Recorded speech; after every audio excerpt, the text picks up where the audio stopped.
Bonjour à tous. Donc apparemment vous êtes très nombreux déjà à nous regarder. Donc bienvenue sur ce petit live improvisé dans lequel on va parler du film qui fait débat en ce moment, hein, qui s'appelle comment déjà? Qui s'appelle le film Grande Pyramide K 2019. Donc a été réalisé par un certain Femi Krasniqi. Alors désolé si j'écorche son nom. Et donc avec nous pour parler de ce film, on a des personnes qui sont sacrifiées, qui l'ont visionné en entier. Donc on a Dari. Bonsoir Dari. Eh bien, salut à tous, ravi d'être avec vous un petit peu à l'arrache, mais c'est cool. Très à l'arrache même. Alors juste pour l'écho, bon, ça va s'améliorer, hein. Je couperai mon micro quand les gens parleront, comme ça il n'y aura pas d'écho. Là c'est juste le temps de la présentation. On a aussi avec nous Alexis. Bonsoir. Bonsoir Alexis. Et Rationnelitude, si je ne m'abuse. Bonsoir. C'est ça, c'est bien ça. Voilà, alors on a proposé, pourquoi ce débat? Donc en fait, après avoir vu le film, on est beaucoup à avoir interrogé Femi sur ses sources, ses références, donc vis-à-vis de toutes les affirmations qu'il lance dans son film, et il refuse de répondre par écrit. Apparemment, il faut absolument que ce soit un live public, sinon il refuse de donner la moindre source. Donc on lui a proposé de faire un live pour qu'il puisse nous donner ses sources.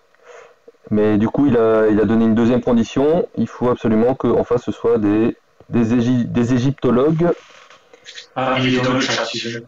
ou des scientifiques qui justifient leur diplôme.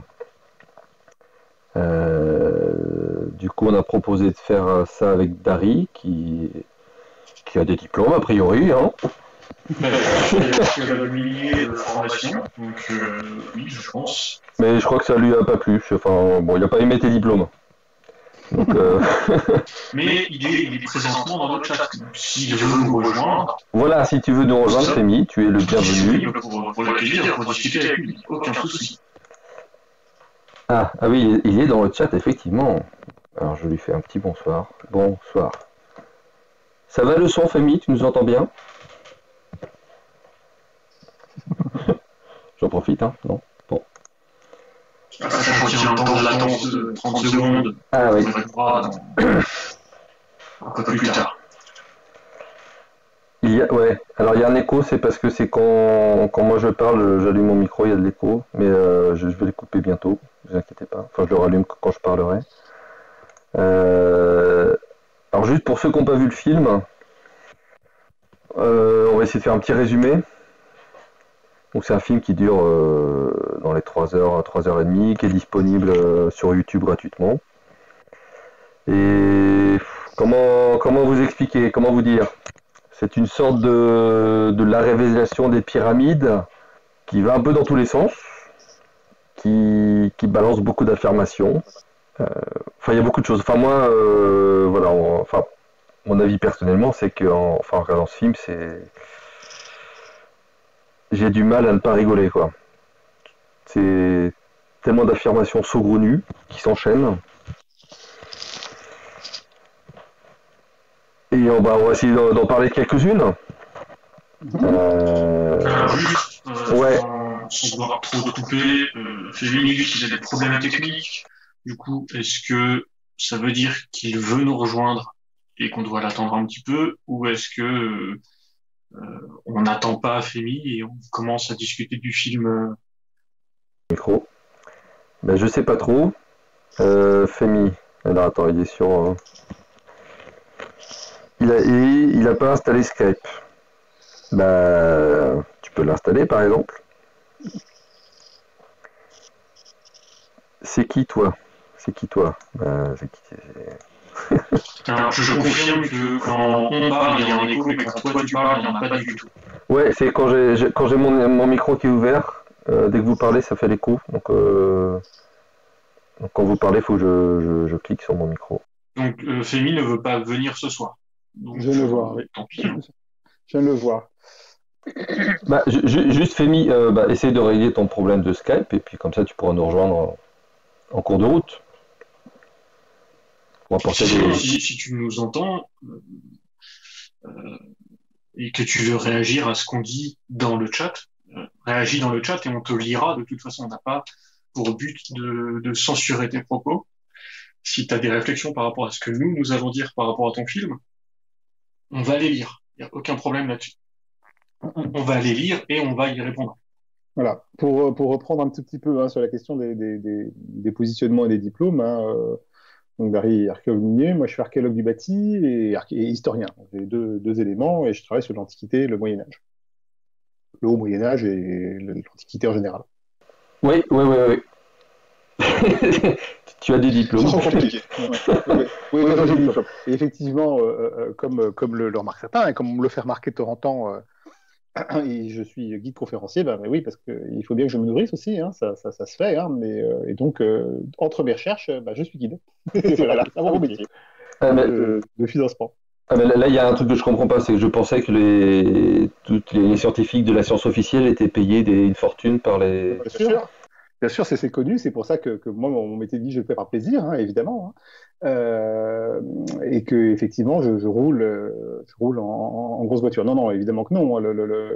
Les moyens attribués à la recherche, une fois les moyens attribués à la recherche sont ce qu'ils sont, donc effectivement, on peut être payé de manière relativement correcte. Mais quand on est dans les circuits de chercheurs, et pour être dans le circuit de chercheurs, il faut être à l'université. Et on n'est pas tous à l'université, parce qu'avant de rentrer à l'université, il faut faire un doctorat, et voilà. Et moi, je suis en train de préparer un doctorat, mais je n'ai pas encore un doctorat. Donc, comme beaucoup de chercheurs pré-doctorants, je dois travailler, voilà. Et mon travail, c'est guide conférencier, ce qui me permet évidemment d'aller dans beaucoup d'endroits différents, ce qui est un gros avantage, parce que, par exemple, je connais bien encore pour y avoir été une petite dizaine de fois. Et est-ce que tu comptes y retourner encore? J'y vais bientôt. J'y vais en février prochain. Donc, et évidemment, le travail que je fais m'oblige à travailler à préparer. Donc, si vous voulez, je connais encore pour l'avoir vu, mais pour l'avoir étudié, lu les bouquins, je lis les articles les plus récents. Encore comme l'Égypte, ce sont des choses assez faciles parce qu'il y a des écoles françaises spécifiques, l'IFAO pour l'Égypte, le FEO pour encore. Donc il y a des articles extrêmement réguliers qui sont nos derniers points de la recherche et qui me permettent, notamment, ou qui permettent à tous les chercheurs de regarder ce qui se fait et quelles sont les dernières découvertes. Merci pour ces infos complémentaires. Alors, qu'est-ce qu'il dit? Moi, de mon côté, je ne suis jamais allé en Égypte, je ne suis jamais allé encore. Je suis resté en Europe centrale et chez nous. Et ça sent le H4, ça. J'ai bossé pendant 2 ans en Suisse, ouais. Mais j'ai bossé surtout en photogrammétrie en Suisse. Ah, cool, ouais, super intéressant. Donc, j'ai bossé pour une boîte leader en Europe en photogramme. Et après, je suis retourné en Alsace. Ça fait 10 ans que je fouille des mines d'argent en Alsace. Donc, tout ce qui est chantier archéo en souterrain ou dans des tunnels, éventuellement, je gère. Oui. D'où les problèmes de souterrain, sans avoir lu tous les ouvrages et simplement en ayant vu ce que c'était que les mines profondes qui existent déjà depuis très longtemps. On peut creuser profondément depuis longtemps. C'est un des soucis, ouais. Je pense, Harry, que tu pourrais déjà expliquer ce premier élément. C'est cette question des mines profondes. Hallstatt, par exemple, c'est des mines extrêmement profondes du premier millénaire, même avant pour la partie mine de sel, et il n'y a pas de problème ni d'éclairage, ni d'oxygène. Oui, parce que voilà, pour les gens qui n'ont pas vu le film, effectivement, dans le film, on nous explique que les Égyptiens n'ont pas pu creuser de passages qui vont jusqu'à la chambre souterraine parce que il n'aurait pas pu y respirer, il n'aurait pas pu s'éclairer. Et creuser à la verticale, pratiquement, ça demande d'avoir des bras de 2 mètres minimum, apparemment.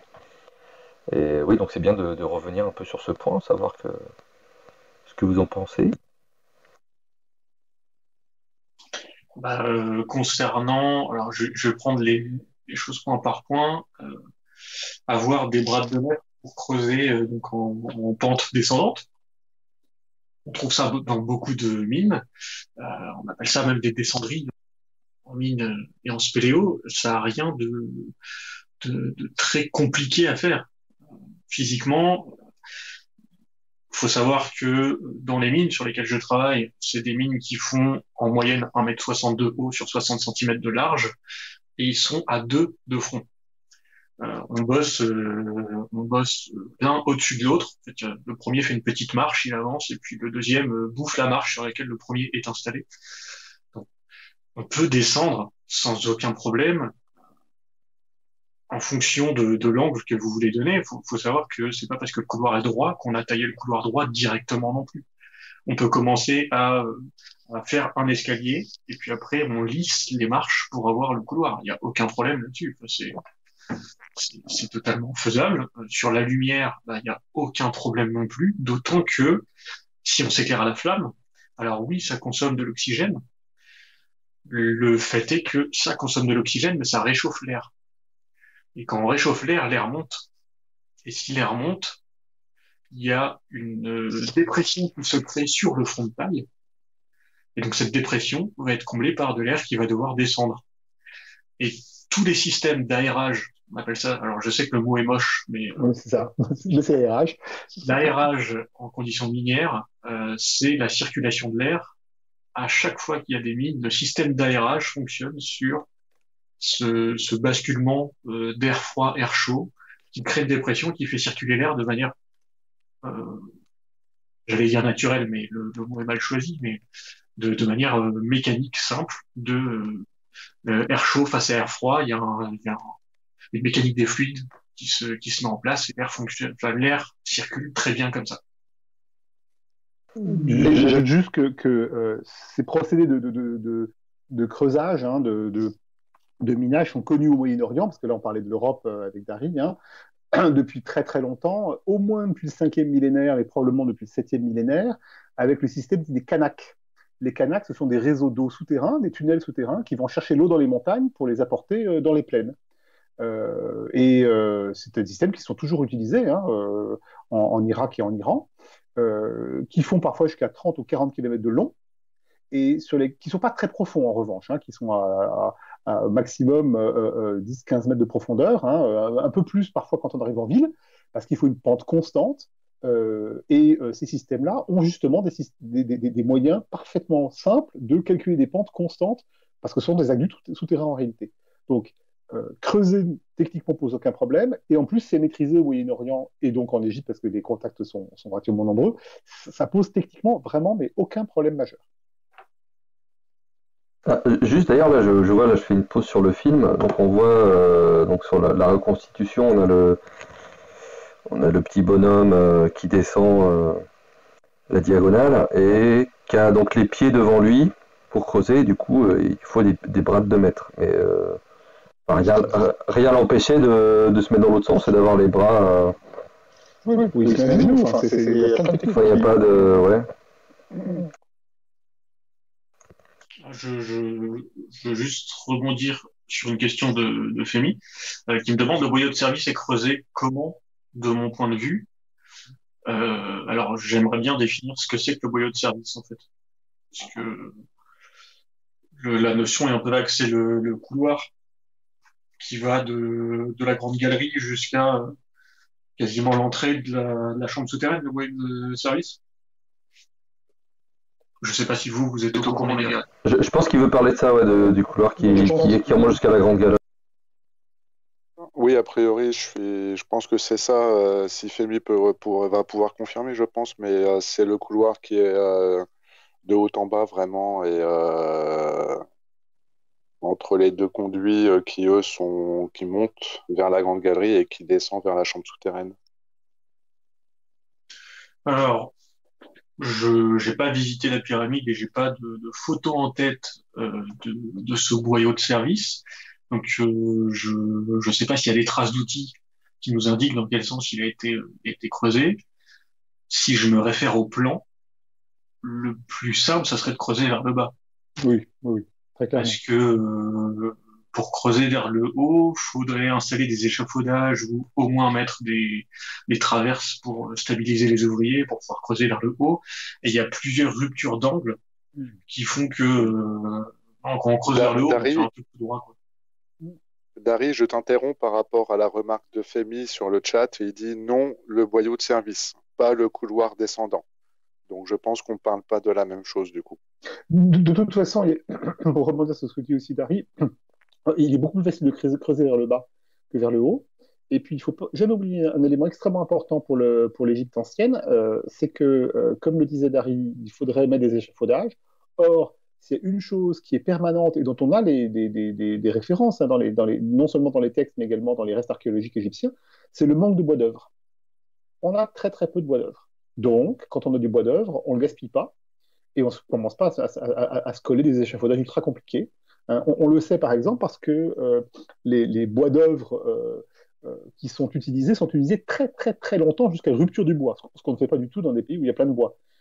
Donc on ne s'amuse pas à faire des échafaudages, hein, et donc le plus simple, je pense que c'est vraiment de creuser vers le bas. Enfin, c'est simplement ça.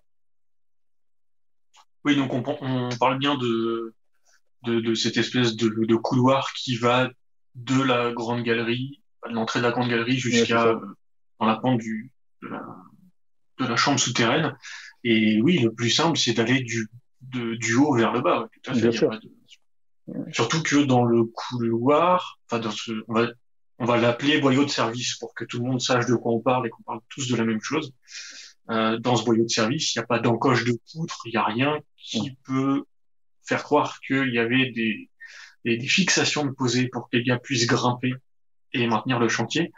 Mais creuser vers le bas ne pose aucun problème, même à cette taille-là. Je prends les exemples que je connais, surtout que là, on est dans un substrat qui est assez tendre. Les mines d'argent dans lesquelles je travaille, c'est du gneiss, donc une roche, ou même avec des outils en fer carboné, parce qu'on a retrouvé des outils quasiment de l'acier. On avance à 20 mètres par semaine, à 2 de front. Là, tailler dans de la roche tendre, ça se fait très bien. Et dans les mines d'argent alsaciennes, on a des chatières où les ouvriers avançaient à plat ventre. Et aujourd'hui encore, les spéléos qui déblayent ces galeries, à plat ventre avec le casque, on a parfois du mal à passer. Donc un boyau qui fait 68 cm de diamètre, même si là pour un couloir carré, je sais pas de quoi il est question exactement, faudrait que je revoie ce passage du film. Il n'y a aucun souci pour creuser selon cette pente-là. Je rebondis aussi sur ce que tu dis, Dari, et puis sur ce que dit Femi, en disant on ne peut pas atteindre le fond avec les mains, la tête tape le plafond. Juste un élément, il y a un texte extrêmement intéressant qui date du XVIe siècle, qui s'appelle des Re Metallica, qui est une synthèse avec plein de gravures, hein, sur le travail dans les mines au centre de l'Allemagne, voilà, à la fin du Moyen-Âge. On sait parfaitement que les techniques de la fin du Moyen-Âge, mis à part les outils, mais les techniques de la fin du Moyen-Âge sont les mêmes que celles de l'Antiquité. Quand on a des descriptions des mines d'argent du Lorion en Grèce ou des mines romaines, c'est les mêmes techniques. Et on voit très très bien comment on creuse vers le bas, sans aucun problème. En se mettant accroupi, avec des baramines, avec des bâtons durs, enfin, et comme dit Dari, le calcaire, on va dire, c'est très très facile à creuser. Il n'y a rien qui empêche d'enfoncer une pointe de cuivre arsénié sur un bout de bois. Bien sûr, par exemple. Alors, il y a Femi qui qui dit donc effectivement pas possible avec la tête en bas, le sang monte sur la tête et il y a hypertension sanguine. Alors, juste par contre, effectivement, comme Femi n'est pas là, Moi, ce que je peux essayer de proposer, par exemple, puisque généralement, j'essaie toujours de me positionner de manière assez neutre, en l'absence, puisque Femi a du mal à défendre, à poser ses questions ou à défendre, je peux peut-être essayer aussi de jouer un peu l'avocat du diable et puis essayer de poser des questions qui iraient dans le sens de Femi, pour essayer de contrebalancer un peu son absence, puisqu'il n'a peut-être pas la même facilité pour s'exprimer. Alors, par exemple, puisque du coup c'est facile de descendre, de creuser vers le bas, donc c'est le conduit, hein. Moi j'ai pris le plan sur la pyramide de Khéops. Si ça descend vers le bas, comment il pourrait remonter, par exemple? Tiens.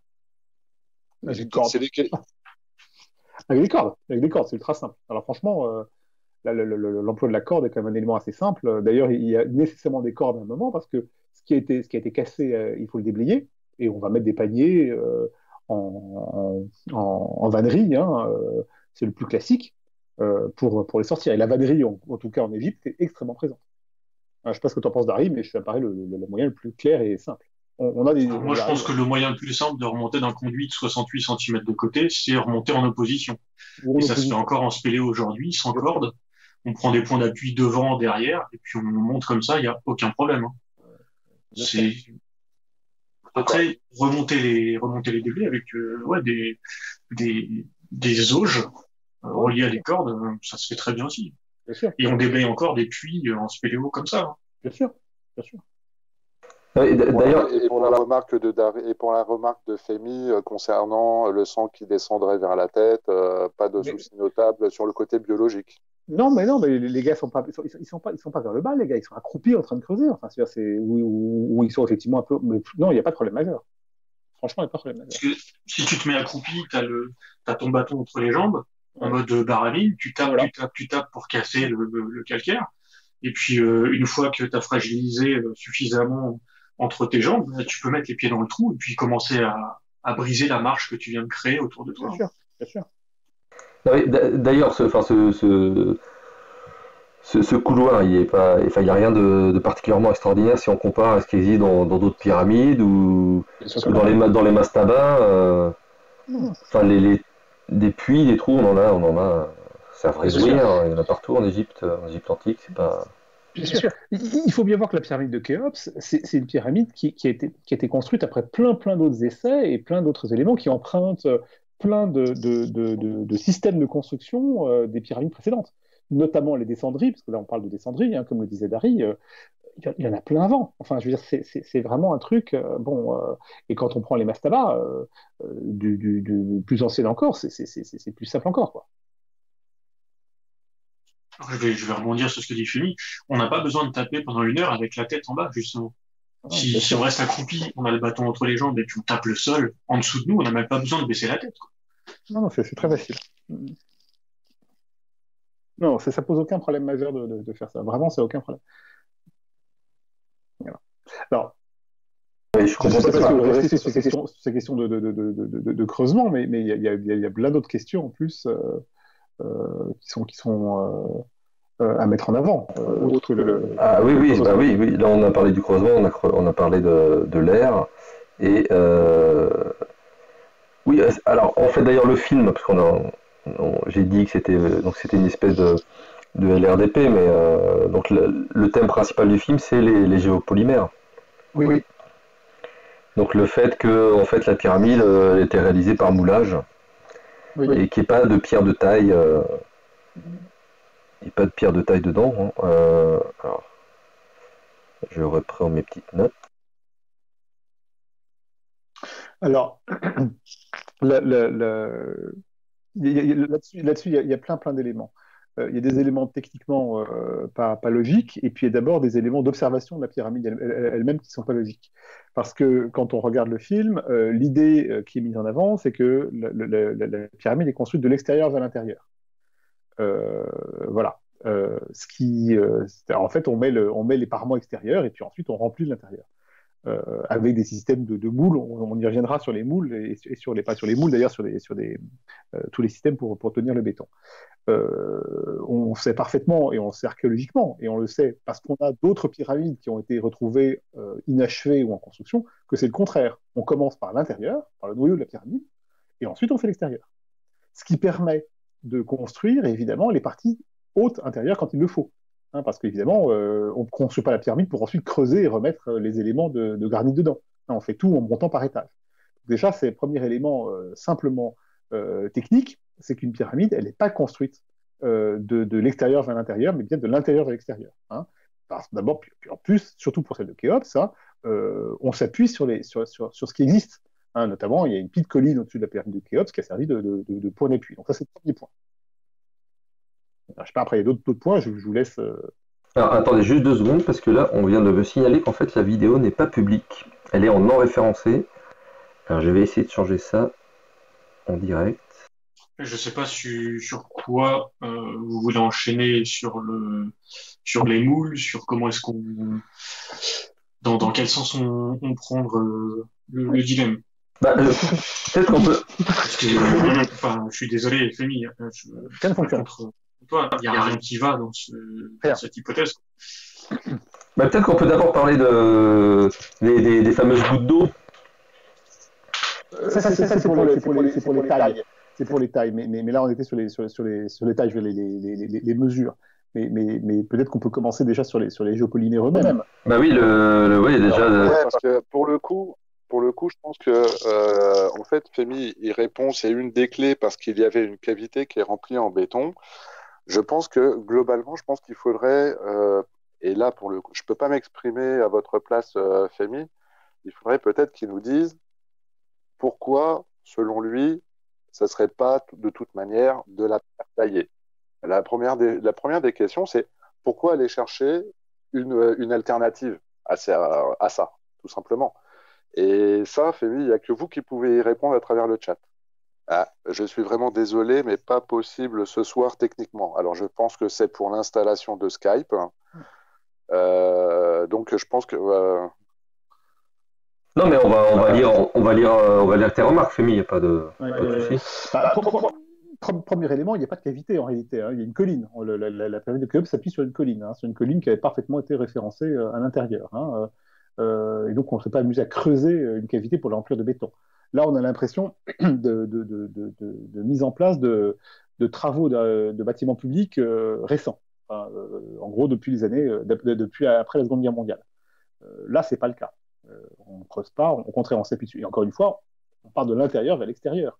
Hein, on commence par mettre effectivement du blocage, hein, ce qu'on appelle du blocage, c'est-à-dire du tout venant au milieu, et puis plus on s'approche soit des parties sensibles, c'est-à-dire des couloirs, des chambres, et bien sûr de l'extérieur, on va soigner les éléments en mettant ce qu'on appelle du parement, c'est-à-dire des pierres qui sont taillées de manière régulière pour qu'elles s'ajustent les unes entre les autres. Hein.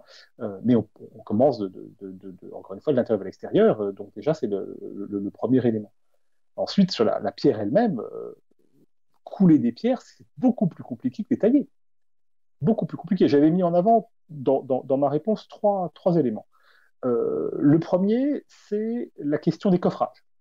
Je l'ai dit, on le répète, c'est un élément qui est présent très très très souvent chez les Égyptiens. Ils n'ont pas de bois d'œuvre, très très peu de bois d'œuvre. Et ils ne coffrent pas les choses. C'est vraiment un truc extrêmement compliqué parce qu'ils n'ont pas de bois. Le seul bois un peu lourd qu'ils ont, c'est des bois qui viennent de Palestine, du Levant essentiellement, hein, et ils s'en servent que pour des choses précieuses. Hein. C'est pour ça d'ailleurs que dans les tombes, on trouve des sièges en bois doré, parce que le bois c'est rare. Et quand le bois c'est rare, c'est cher. Deuxième élément, le séchage. Je t'interromps juste 2 secondes, parce qu'il y a Femi qui fait des remarques. Donc pour lui, alors il dit que tailler un bloc ça prend 3 jours, en béton 30 minutes. Mais juste je me permets, mais tailler un bloc ça prend peut-être 3 jours, mais en béton, avant de pouvoir couler ton béton, il faut réunir tous les ingrédients. C'est-à-dire qu'il faut broyer le calcaire, il faut aller chercher tous les composants de la mixture. Ça prend beaucoup plus de temps que de tailler le bloc. Bien sûr. Il faut chiner de l'eau, il faut chiner plein de choses. Et il me dit... Juste, et avec quoi donc on va tailler ce bloc de calcaire avec du cuivre, point d'interrogation. Bah oui. Enfin, le calcaire c'est une pierre assez tendre, ça se taille assez facilement avec du cuivre, il n'y a pas de souci. Il faut savoir qu'avant même l'arrivée du cuivre, hein, c'est-à-dire avant même l'arrivée en gros cinquième millénaire de l'arrivée du cuivre, on taille aussi du calcaire déjà, hein, ça se fait, hein, sans aucun problème. Hein. On le taille au silex déjà. Hein. Le silex est taillé depuis très très très longtemps. Le silex est plus dur que le calcaire, et des outils de taille en silex pour tailler de la pierre, ça pose aucun problème. Alors l'avantage qu'a le cuivre, c'est que ça se refond. Alors que le silex, s'il est cassé, il faut en retailler. Hein. Mais tailler du calcaire, c'est ultra facile. Et il se trouve que sur le site de Gizeh, on a des carrières avec des, des bancs entiers de carrières, des bancs de taille où on a les blocs qui sont détachés. C'est vraiment, vraiment pas compliqué à faire. C'est vraiment un élément, et c'est très ancien. C'est-à-dire, les maisons avec des éléments, des blocs taillés et un peu ajustés, ça existe depuis en gros le 7e millénaire. Donc c'est vraiment techniquement simple. Voilà. Et ça prend un peu de temps, mais vas-y.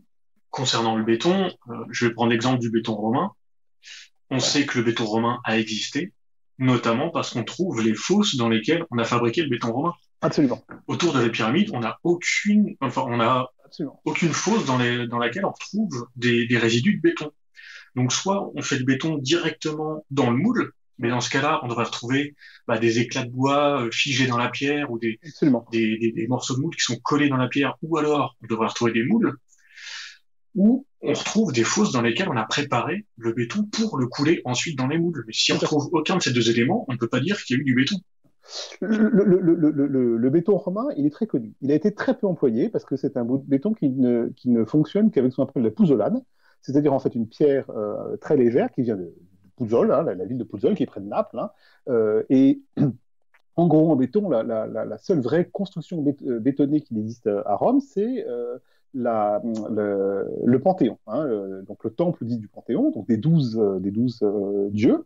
Et ce temple du Panthéon, effectivement, il a un toit en béton coulé. Et c'est un cas extrêmement rare. On sait qu'il y a un prototype plus ancien, qui est aussi à Rome, hein, mais c'est à peu près tout. Parce que c'est une technique qui est maîtrisée, mais difficile à maîtriser, notamment sur les questions de séchage, qui évidemment a l'avantage d'être relativement légère, mais qui est très peu employée parce que si on n'a pas la pouzzolane, qu'on s'est maltraité, c'est pas la peine. Donc il n'y a pas d'autres exemples de béton, très peu d'autres exemples de béton dans l'Antiquité.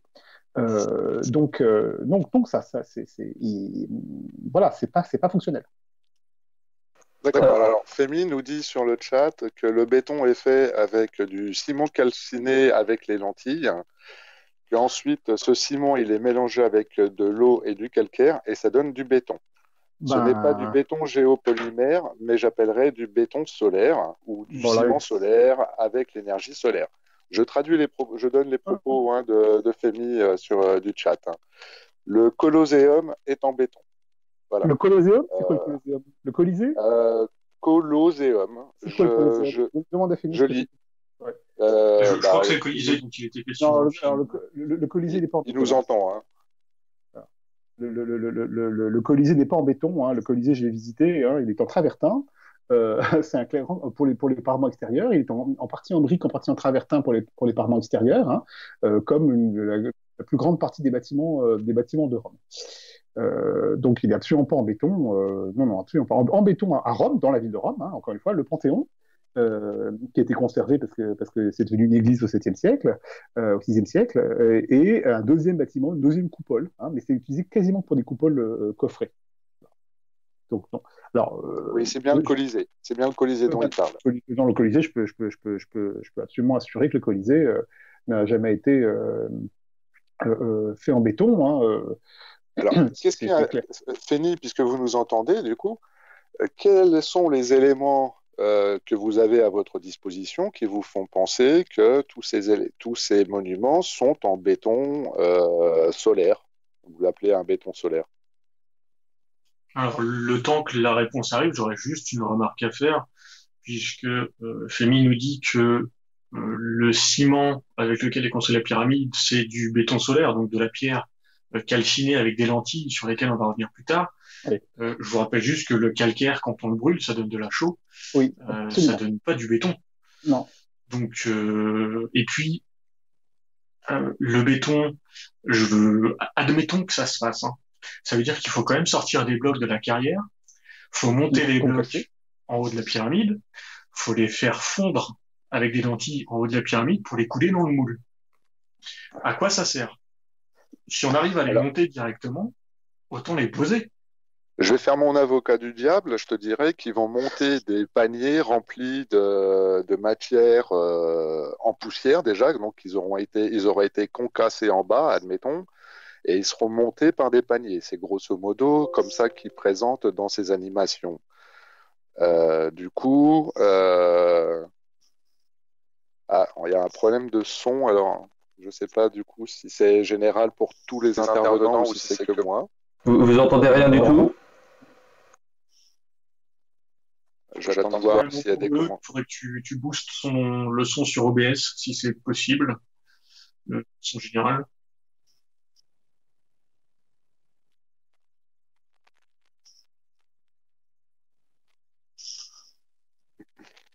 Alors faites attention à vos oreilles, Gollum va augmenter le son. Et là, on a un gros Larsen et on devient tous sourds. Donc le fait est que moi je veux bien qu'ils montent de la poudre en panier pour mouler les blocs une fois qu'ils sont en haut de la pyramide, mais ça veut dire que les moules ils sont en haut. Oui. Et donc on devrait retrouver des éclats de moules figés dans la pierre, comme je disais tout à l'heure, et ça on les retrouve pas. Et puis ça veut dire que le problème que l'on a pour détacher la pierre évoqué précédemment, ben, on a le même là, parce que concasser des blocs, quand on concasse des blocs, on commence par faire des gros blocs, et puis ensuite on tape dessus. Alors, je sais pas, moi, à la dolérite, à ce qu'on veut, mais ça pose le même problème. Alors, Ouais, attention, encore une fois, ouais. allez pas trop loin dans les explications parce qu'a priori, il y en a qui en entendent pas du tout sur. On a Athéos qui dit on n'entend plus rien du tout. Ah, j'ai monté à fond pourtant. Ah, vous entendez rien? Ah, c'est les propos de Athéos. Non, pas là, C'est bon. Ouais. On peut essayer de le combler. Ah, blabla, histoire de voir si on entend mieux ou pas. Je sais pas si Dari ou Alexis. Moi j'entends, moi je l'entends. Alors, Nous on s'entend bien, mais c'est vrai que le live a un son très faible, très bas quand même. Pourtant là j'ai boosté à fond là. Après, oui, moi aussi, je vous entends bien, mais c'est vrai que du coup, j'ai pas forcément. Je vous entends parce qu'on est ensemble et j'entends pas. J'ai pas le son de YouTube en fait. Ouais, désolé pour le silence, j'étais en train d'écouter le live pour voir si. Je sais pas, Dari, tu veux repartir sur les bétons, parce que là je voyais un message de Fémine disant que il y aurait de l'aluminium. Donc c'est pas de la chaux, mais chaux plus argile calcinée donne du ciment. Bon, je vois pas où est l'aluminium d'abord. Hein. Je sais pas, Dari, tu as des éléments là-dessus? Alors je ne sais pas d'où pourrait provenir l'aluminium dont nous parle Fémi, ça c'est clair. Après, chaux plus argile calcinée, c'est ça que j'ai vu? Oui. Attends. Parce qu'en fait, l'argile, c'est rien de plus que la décomposition du calcaire, techniquement. Oui, absolument. Donc on mélange du calcaire calciné avec du calcaire décomposé rempli de flotte. Je vois pas l'intérêt. Non. Et puis si on avait ce mélange-là, on le verrait sur les pyramides, on dirait pas que c'est du calcaire, quoi. Ouais, absolument. On dirait que c'est de la terre architecturale, quoi. Absolument, la fameuse TCA qu'on adore, mais en archéo. Mais le problème, c'est que la chaux, ça se voit très très bien à l'analyse. Hein. Bon, quant à l'aluminium, alors l'aluminium, je vois pas vraiment d'où il vient, hein, parce que l'aluminium, c'est de la bauxite. Hein, il n'y a pas spécialement de mine de bauxite en Égypte. En revanche, il y avait un peu d'alun, qui est un élément qui est utilisé pour le textile. Voilà, en teinture, hein, c'est un mordant, ce qu'on appelle un mordant pour laisser les teintures s'imprégner. Mais l'alun, ça ne donne pas du tout ça. La pierre d'alun, ça ne donne pas du tout ça, et c'est pas du tout utilisé en construction. Ça n'a aucun sens. Alors, il nous répond, Féni nous dit, c'est dans l'argile, pardon. Alors, l'argile est incrustée naturellement dans le calcaire en Égypte. Donc là, on est quand même sur des notions de chimie. Hein, sur la nature des pierres. C'est pas tant de la chimie que de la géole, parce qu'en fait, l'argile est présent dans tout le substrat calcaire à partir du moment où tu as des diaclases. Donc les diaclases, c'est des failles naturelles qu'il y a dans le sous-sol. Et comme c'est des failles, ça va favoriser l'infiltration. Et l'infiltration va faire que l'érosion due à l'eau sur la pierre va décomposer le calcaire en argile. Donc c'est tout à fait normal de trouver des traces argileuses sur du calcaire. Mais on peut pas dire que si on dissèque un bloc de calcaire de la pyramide, on va trouver des inclusions d'argile à l'intérieur, parce que ça aurait pas de sens, ça fragilise la pierre. Absolument. Et les carriers ne sont pas stupides. S'ils tombent sur une veine, enfin sur une diatlase ou sur un banc de roche dans lequel c'est veiné d'argile, ils savent très bien que la pierre, elle va pas durer, qu'elle va s'éclater après 10-15 ans parce que le bloc sera pas compact et solide comme il le faut, donc ils vont pas utiliser cette pierre-là. Ou alors ils vont l'utiliser pour le tout venant qui est à l'intérieur, donc ces blocs qui sont pas taillés correctement, et ben on les bazarde à l'intérieur, et puis ça fait la masse, le gros tas de cailloux qui stabilise un petit peu le milieu de la pyramide, quoi. Mais oui, non, absolument, ça n'a absolument pas de sens. Dès qu'on tombe sur de l'argile, on arrête. On arrête, on va tailler ailleurs. On va se servir de cette argile pour autre chose. Non, ça fonctionne Alors, pas. globalement, moi, je pense que les FEMI, il a cherché. Alors, FEMI, encore une fois, hein, vous m'entendez, vous savez que je peux essayer de faire l'avocat du diable, mais il va falloir que vous me donniez des éléments pour que je puisse savoir si au moins j'essaye de bien vous défendre, hein. Je pense que pour la plus grosse interrogation et pourquoi ils cherchent une solution à la taille de la pierre, c'est par rapport à un argument également qu'on entend souvent, à savoir le transport, le poids. C'est colossal de lever des pierres à cette hauteur et tout ça. Et je pense que c'est pour ça qu'ils cherchent cette solution. Maintenant, Femi, il faut vraiment que. Faut me dire si je vous défends bien ou mal. Si je vous défends mal, je ne peux pas vous défendre en fait. Alors, avant de répondre à ça, il y a deux choses. La première, c'est très bien. Fémi nous dit il y a des calcaires argileux, mais quelles sont les sources qu'utilise Fémi? C'est toujours la même question, hein. Est-ce qu'il a une carte géologique du plateau de Gizeh, hein? Et je reprends ce que dit Dari très justement, c'est que calcaire argileux, on s'en sert pas en construction. Ça foule, ça pète les blocs. Et puis ça se repère à la fouille. C'est qu'on fouillait repère une diaclase ou un petit pet sur une pierre, ça se voit tout de suite. Yes. Alors juste, je vais rebondir sur ce que disait Rationalitude. Ok, I'll try to be less. Sans vouloir être trop vindicatif, Rationalitude essaie de ne pas utiliser le terme avocat du diable parce que je pense pas que Fémi c'est le diable. Tu peux dire que tu vas défendre la position opposée à la nôtre, mais lui donner, J'entends. Non, mais t'as raison. Même si c'est involontaire, lui donner l'image du diable, Non, je trouve pas ça cool. pas du tout. Même C'est pas si du tout. T'as tout à fait raison. C'est pas du tout la tout le monde a compris l'expression. J'essaie de lui prêter ma voix. Et sachant que du coup, bah, j'essaye de lui prêter ma voix puisqu'il peut pas être présent, il peut pas être présent en live avec nous. J'essaye de lui prêter ma voix. Donc c'est vrai que Femi, tu n'es pas le diable et je ne suis pas forcément donc l'avocat du diable. Merci Dari de faire cette précision.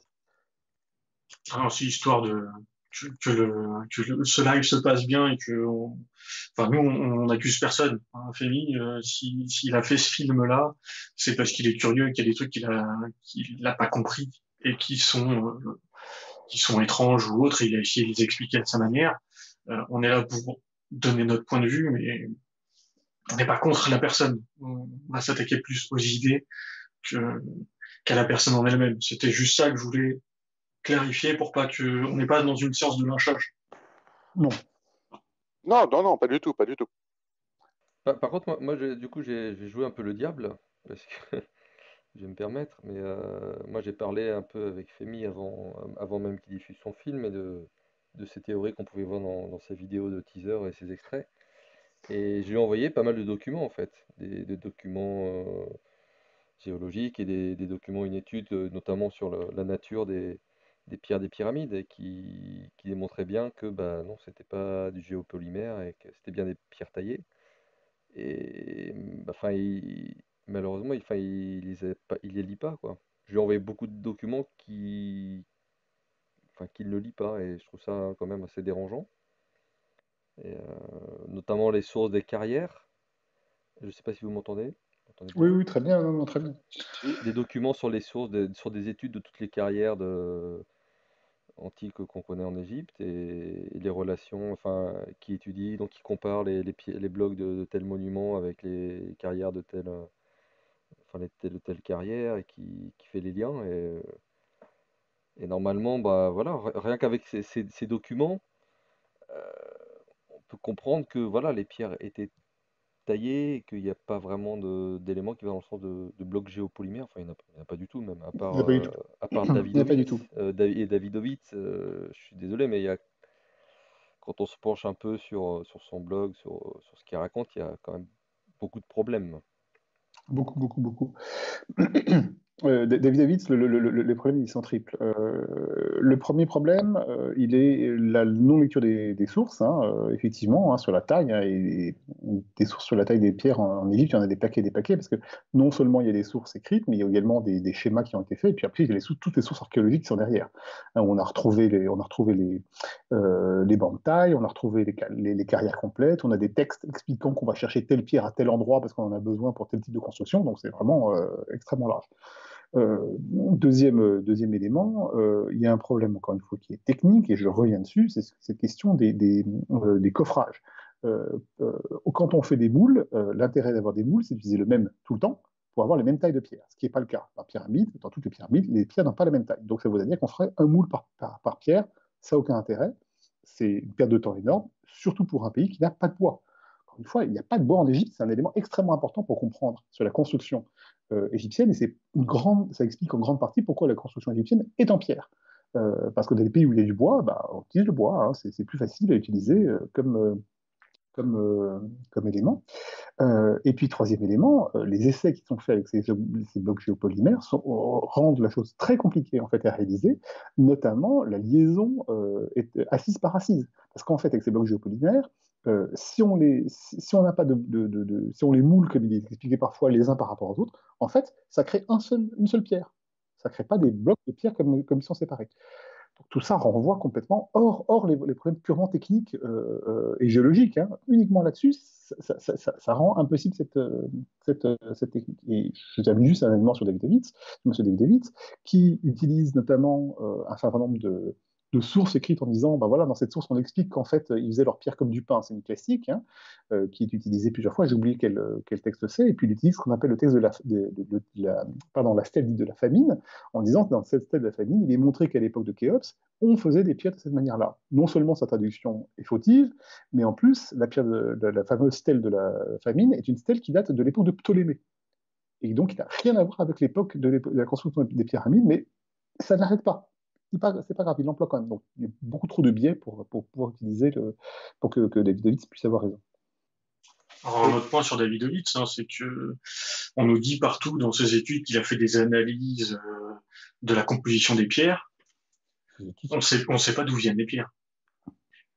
Il n'y a jamais une étude qui nous dit que la pierre a été prélevée sur un morceau d'assise de la pyramide pour nous prouver que c'est bien ça. Donc là, à partir du moment où la méthode de base dans le protocole elle est foireuse, comment est-ce qu'on peut juger de la recevabilité des résultats?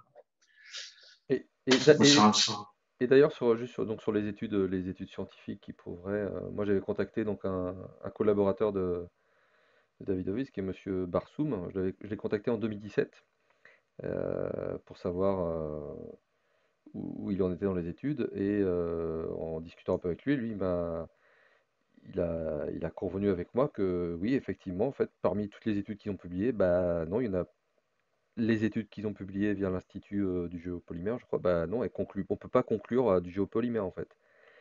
Et lui, il m'avait dit à l'époque que lui, c'est un fervent défenseur de Davidovitz, hein, il y croit, mais qu'il était en train de faire une étude qui cette fois allait définitivement prouver la chose. Et ben, on attend toujours cette étude. Et donc pour l'instant, de leur côté, en fait, il y a pas d'étude. Enfin, je crois qu'ils en ont fait une avec l'orientation Oui, ils ont fait sur en paléomagnétisme. ouais, sur le magnétisme, mais je crois qu'ils l'ont fait sur deux pierres. Et c'est même de, de fragments de pierre, mais sauf que vu qu'on ne sait pas comment ils ont été prélevés ni où, c'est pas, enfin, on peut pas conclure quoi que ce soit avec juste ces éléments, quoi. Et puis, le problème, il est autre, c'est que si le géopolymère est plus efficace, bon, pourquoi il n'aurait été utilisé que sur la pyramide de Khéops? Il aurait été utilisé sur toutes les pyramides, pour le coup, notamment les suivantes. En imaginons que celle de Khéops est la première. C'est pas le cas. Les études n'ont jamais porté sur les autres pyramides.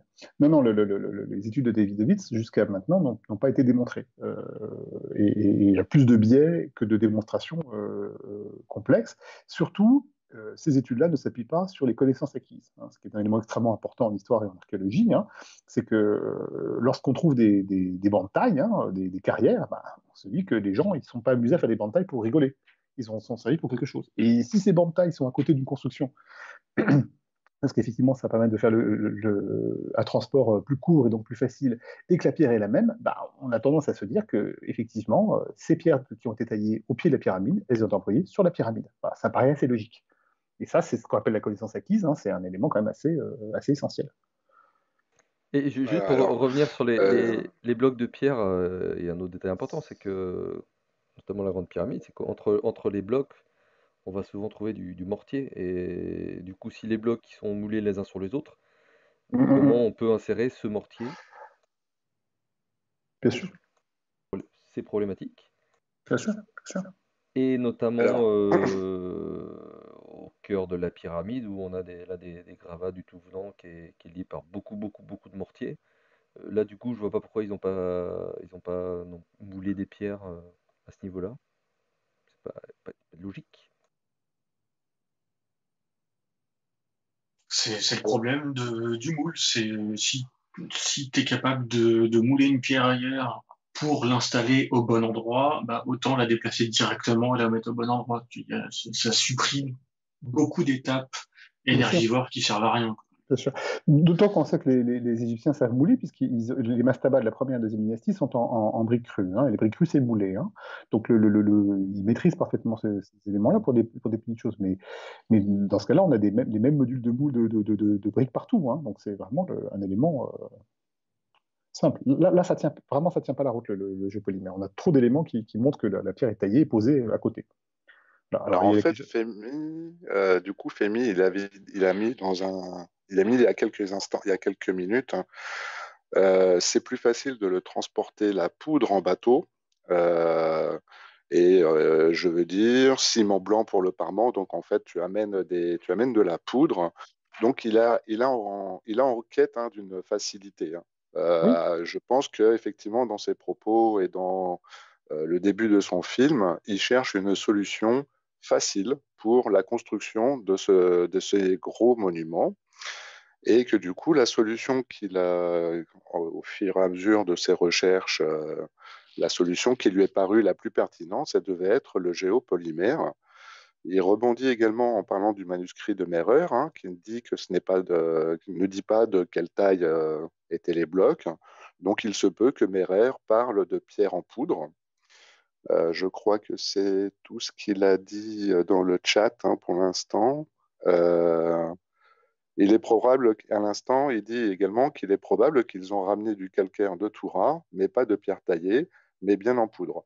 Donc voilà, Fémi, lui, du coup, mais effectivement, tous Alors, ces éléments-là, c'est une mise en poudre euh, pour ensuite le recomposer plus loin. Alors, qu'est-ce qui peut être le plus... je vais vous poser la question du coup, parce que je pense que c'est un peu la question qu'il voudrait poser. Euh, Qu'est-ce qui est le plus énergivore et qu'est-ce qui va être le plus compliqué? Réduire de la pierre en poudre et de la reconstituer plus loin, ou est-ce qu'il est plus compliqué, est-ce qu'il est plus énergivore de déplacer tout de suite une pierre complète? mais juste pour le journal de Merer, alors on corrigera dans les commentaires après, une fois qu'on aura vérifié, mais il me semble que dans le journal, au contraire, c'est bien précisé que c'est des blocs et qu'il y a un décompte. C'est tel jour on a transporté tant de blocs, si mes souvenirs sont bons. Bon, à revérifier sur Google, hein. C'est une bonne question, oui. Je pense qu'on doit tous être en train de vérifier je en suis ce en train moment de... même. Absolument. Après, sur le côté énergivore, il y a un truc qu'il faut garder en tête, c'est la taille des blocs. Si c'était moins énergivore de faire des petits bouts de cailloux, on taillerait des briques de calcaire, on déplacerait brique par brique. C'est moins énergivore de tailler des gros blocs, parce qu'on a des outils qui s'usent plus facilement que ceux qu'on a aujourd'hui, et, et ça sert à rien de sortir un gros bloc pour en faire de la poudre derrière. Enfin, on voit pas les mecs se mettre à 20 sur un bloc juste pour faire de la poudre et puis transporter la poudre. Et surtout, à la sortie des carrières, alors je sais plus lesquelles, mais on les retrouvera. Je crois que c'est Pochant dans son bouquin qui met des photos de ça. On a des tas de déblais, des tas de déchets de carrières qui sont posés devant les carrières. Donc si on utilisait la poudre pour faire du ciment, on n'aurait pas abandonné toute cette matière utile. Si elle a été abandonnée, c'est qu'on s'en servait pas. Et justement, là, alors là, justement, donc Fémi, lui, dans son hypothèse, la poudre, c'est pas les petits artisans qui vont la broyer avec leurs bras de 2 mètres, c'est à l'aide de lentilles géantes. C'est Alors, drôle d'aborder ce point-là. avant d'arriver sur les lentilles géantes, juste 30 secondes, je viens de regarder le genre de Meyer, il parle bien de pierre, hein, il ne parle pas de poudre ou de bloc ou de sac. Parce que s'il a été réduit en poudre, ce serait effectivement dans des blocs ou dans des sacs. Je rajoute juste 2 éléments sur la question énergivore. Effectivement, je suis tout à fait d'accord avec Dari sur le fait que c'est plus compliqué de broyer de la pierre que de la tailler, d'une part, et que ensuite, un des gros éléments essentiels sur le chantier de Kizet, c'est que les carrières, elles sont au pied. Elles sont le plus près possible. Hein. Ce n'est que les pierres, je dirais, de prestige, c'est-à-dire le parement et les blocs de granit intérieur qui viennent de loin. Et ça aussi, c'est des choses qu'on connaît parfaitement dans l'Antiquité. Hein. On prend les pierres le plus près possible, et évidemment qu'on a des blocs qu'on veut très prestigieux, on peut les faire venir de loin, voire de très très loin. Hein.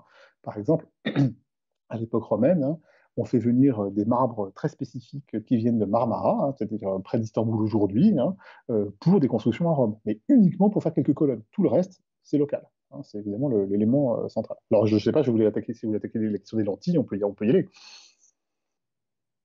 Ben, le truc, c'est que moi, je veux bien qu'on attaque la question des lentilles. Le seul truc, c'est que ça va être assez vite réglé. Bah oui. Parce que pour faire des lentilles, alors, de ce que je me rappelle dans le film, Femi parle de verre liquide, donc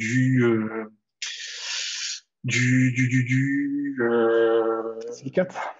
Ouais, voilà, merci, du silicate de sodium et du silicate de potassium qu'on mélangerait. Mais quand on le mélange avec de la flotte, enfin, je sais plus exactement comment ça fonctionne, si c'est comme de la pâte et qu'il faut faire sécher ou s'il faut la faire cuire, mais si on la fait cuire, il faut retrouver des fours. Il faut la faire cuire. Et on retombe sur le même problème que les fosses à béton. Moi, si on fabrique 10 lentilles géantes, bah, j'aimerais bien voir les fours des lentilles, quoi. Parce que quand il y a des ateliers artisanaux qui fabriquent de la poterie, on retrouve les fours de potier. Bien sûr. Donc, je pense qu'un four à lentilles de 10 mètres de diamètre, on devrait les retrouver aussi. Absolument. Alors, déjà, il y a des éléments simples. Hein. Le verre apparaît dans l'histoire au milieu du 2e millénaire. Voilà. C'est simple, hein, c'est les premiers verres, ils apparaissent là. Ce sont ce qu'on appelle des verres au natron, donc c'est effectivement des verres qui viennent d'Égypte. Hein. Le natron étant du sodium, hein, ça fait effectivement ces verres spécifiques. Ce ne sont que des tout petites formes de verre, parce que le verre est soufflé, hein, c'est la première base du verre. Hein. À des températures, il faut du natron parce qu'en fait, avec la silice qui en général vient de Palestine, parce qu'on a trouvé des sables silicieux dans la région de Litanie, hein, c'est-à-dire la région de nord du Liban actuel. Hein. On mélange donc les deux, le natron permettant de faire baisser la température de cuisson hein, du verre pour arriver à tenir cette fameuse vitrification. Et on le souffle. Hein, et on le teint dans la masse si on veut. Donc, milieu du 2e millénaire pour les premiers verres, encore une fois des verres soufflés. Les premières lentilles apparaissent probablement au 5e siècle avant notre ère, pas avant, en tout cas c'est là où on a les premières mentions en Grèce, hein. Mais tout ceci, ce sont des petits objets en verre, et on sait que ce sont des petits objets en verre parce qu'on en a retrouvé en fouille très largement, notamment il y a une fouille exemplaire, hein, qui est la fouille d'un d'un bateau qui a coulé au large de la Turquie, qui est la faute dite de Uluburun, c'est le crack de Uluburun. On a trouvé des plaques de verre de petite taille qui étaient réutilisées et renvoyées probablement vers la Grèce. Donc, pour faire des grandes lentilles en verre, il faut arriver à faire un verre plat. Or, on ne sait faire des verres plats, et encore de petites dimensions, qu'à partir du XVIIe siècle de notre ère. Puisque, qu'est-ce qui fait la caractéristique de la galerie des glaces? C'est justement que c'est la première fois qu'on obtient des verres laminés, des verres plats laminés de 1 mètre sur 1 mètre. À peu près 1 mètre sur 1 mètre, c'est pas exactement la taille. Donc, au 3e millénaire avant notre ère, on n'a ni verre plat, ni verre laminé. Donc simplement, techniquement, c'est impossible. Et comme dit Dari, ça laisse des traces gigantesques. Les fours fait des trucs aussi. Donc ça laisse des traces, mais absolument gigantesques. Enfin, ça demande des ateliers titanesques. Bon. Donc non, ça c'est juste pas possible. Et puis le verre, c'est quand même un des matériaux qui se décompose pas du tout. Le moins facilement possible. Oui. À moins d'être plongé sur un bord de mer et tapé par le ressac et dissous comme ça, mais même dans ces cas-là, ça prend 4000 ans. S'il y avait des lentilles de 5 mètres de diamètre partout dans le monde, parce que dans le film, on nous dit quand même que c'est cette technique qui a voyagé partout dans le monde, les lentilles, on devrait les trouver. Bien sûr, parce que le verre, c'est comme la céramique en archéologie, c'est génial, parce que la céramique, c'est encore mieux parce que ça se date, le verre, ça se date pas tout à fait, mais on sait reconnaître les différents types de verre, parce que les premiers verres sont des verres au sodium, puis après des verres au potassium, enfin peu importe. Bon. Mais le verre, en archéologie, ça se garde, ça se conserve, c'est un truc qui ne bouge pas. Donc ça, des lentilles aussi grosses, on voit pas du tout comment on n'aurait pas retrouvé. Enfin, c'est ce genre de choses qui me semblent impossibles à ne pas retrouver. Et puis techniquement, encore une fois, c'est un truc qui n'est pas au point, qui n'a pas été mis au point. Les verres les plus anciens, on les connaît, on les a retrouvés. Dans la définition de Fehmi, il dit que c'est du sable blanc avec de la soude caustique et que c'est pour faire du liquide de silicate de sodium. Donc on n'aurait pas vraiment du verre tel qu'on l'entend aujourd'hui, d'après ce qu'il dit, et puis d'après ce que je me souviens d'avoir vu hier, mais on aurait plutôt une espèce de lentille molle, où je ne sais pas trop comment le définir. On n'aurait pas du matériau comme du verre, on aurait une espèce de matériau qui se désagrégerait au contact de l'eau, je crois que j'ai cru voir passer aussi à un moment donné dans les commentaires hier. Je ne suis pas trop sûr, mais du coup, alors les lentilles sont en silicate, voilà, et non pas en verre. Le silicate, si on le laisse sous la pluie, il dilue. Alors, il faisait quoi quand il pleuvait? Ah oui. Et puis, même s'il se dilue, il laisse des traces. Le silicate, ça laisse des traces. Ça laisse pas rien. Parce que même dilué, il va laisser des points de construction. Et puis d'où vient le silicate? Et comment il est utilisé? Comment on forme ces verres, ces lentilles? Parce que faire des lentilles, aujourd'hui, faire des lentilles de grande dimension, je ne sais pas quelle est la dimension maximum qu'on arrive aujourd'hui à faire de manière industrielle. Mais c'est des procédures extrêmement complexes. Et la lentille, voilà, Fehmi confirme bien, il dit que bien les lentilles sont silicates, voilà, effectivement. Ouais. Donc c'est sa vision des choses. Donc ce serait pas un vrai verre ce serait pas du verre tel qu'on l'utilise aujourd'hui, tel qu'on le définit aujourd'hui. C'est du silicate qui ferait quand même cet effet loupe et qui permettrait de faire fondre les choses. Du coup, c'est pour ça. Je pense que dans son esprit, c'est ça que ça veut dire également. Ça veut dire que tu n'as pas de traces parce que ça se dilue. Mais dans ce cas-là, pourquoi on n'a pas les traces écrites? Alors ça, c'est une question qui, effectivement, Fehmi, elle est valable, parce que du coup, il dit c'est pour ça qu'il n'y a pas de trouvailles archéologiques, parce qu'effectivement, ça se dilue. Mais où sont les traces archéologiques, où sont les traces écrites de cette chose? Parce que s'ils ont utilisé, ils l'utilisent à long terme. Parce que si la technique est bonne, on la garde. En général, une culture conserve ses bonnes techniques. Ça n'amuse pas à ne pas les utiliser. Donc on devrait avoir des traces écrites quelque part. Et puis de toute façon, techniquement, je ne vois pas du tout comment elles sont faites ces lentilles avec les moyens du bord, avec les moyens de l'époque. Oui, parce qu'il faut qu'elles soient parfaitement convexes aussi pour que. Parfaitement convexes, de très grande taille, de très très grande taille. Et alors, je ne parle même pas de la manipulation des engins. Sur l'image qu'on a à l'écran, elles font bien quoi 5 bons mètres de diamètre facilement. Ouais. Et comment on les manipule? Alors, c'est complexe le procédé, mais c'est pas impossible. Ouais, Alors, mais par alors contre, ça, je suis lequel? désolé, Fémi, mais ça, c'est pas vraiment un argument. Hein, que ça Ça, soit c'est... pas impossible, c'est pas vraiment un argument. Je Alors, peux vous prêter ma voix, mais il faut que vous me donner des billes, hein, Fémi. Oui. Alors, et puis je vois C'était secret, oui, mais d'accord, mais C'était parce secret, que ouais. au-delà du côté complexe et secret, il y a quand même un danger mortel pour les mecs qui sont derrière la pierre qu'on est en train de fondre, hein. Parce que même si les faisceaux sont très bien dirigés sur le bloc à fondre, il y a toujours des pertes autour. Et les gars qui sont juste derrière le bloc, là qu'on voit, qui sont cachés par le bloc qui est en train d'être fondu, euh, alors soit ils ont un cancer dans les 5 ans, soit ils ont très très chaud très très vite. Mais c'est pas possible, ce genre de reconstitution est pas logique. Ouais, puis Alors, faut la couvrir là, la lentille là, parce que si on la laisse ouais, comme ouais. ça à l'air libre, les Euh, rayons ils vont traverser en permanence là. bon. Faut Alors, voir la tour. il y a deux choses. C'est que déjà, le procédé en silicate, je le vois pas du tout et je vois pas du tout avec les techniques de l'époque. Ensuite, Fémi nous dit il faut faire l'expérience en archéologie expérimentale. L'archéologie expérimentale, c'est pas un moyen de prouver que quelque chose existe. Hein, c'est pas ça, ça sera pas ça l'archéologie expérimentale. L'archéologie expérimentale, ça sert à refaire un cheminement de production à un moment donné pour voir que les techniques que l'on observe par les textes ou par les schémas sont effectivement fonctionnels pour l'époque à partir de ces techniques-là. Mais on parle des techniques existantes. Le silicate, je suis désolé, mais je vois pas d'où il vient et ça fonctionne pas.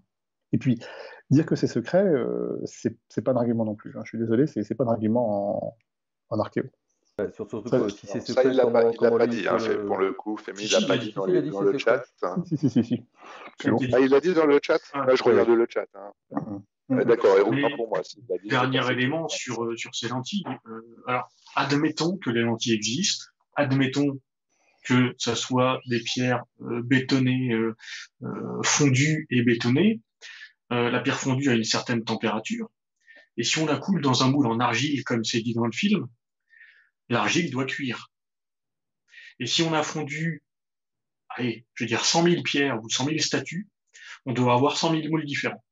Mm. Ça, c'est le problème Parce du que moule de toutes les départ. statues se ressemblent pas. Et le moule, l'argile cuite, c'est de la terre cuite. La terre cuite, c'est ce qui se conserve le mieux, c'est ce qu'on retrouve le plus souvent en archéo. Mm. Donc on devrait retrouver ces moules. Et ces moules, on n'en retrouve pas un seul. Donc ça ne pousse pas à croire que il y avait cette technique de production qui était effective.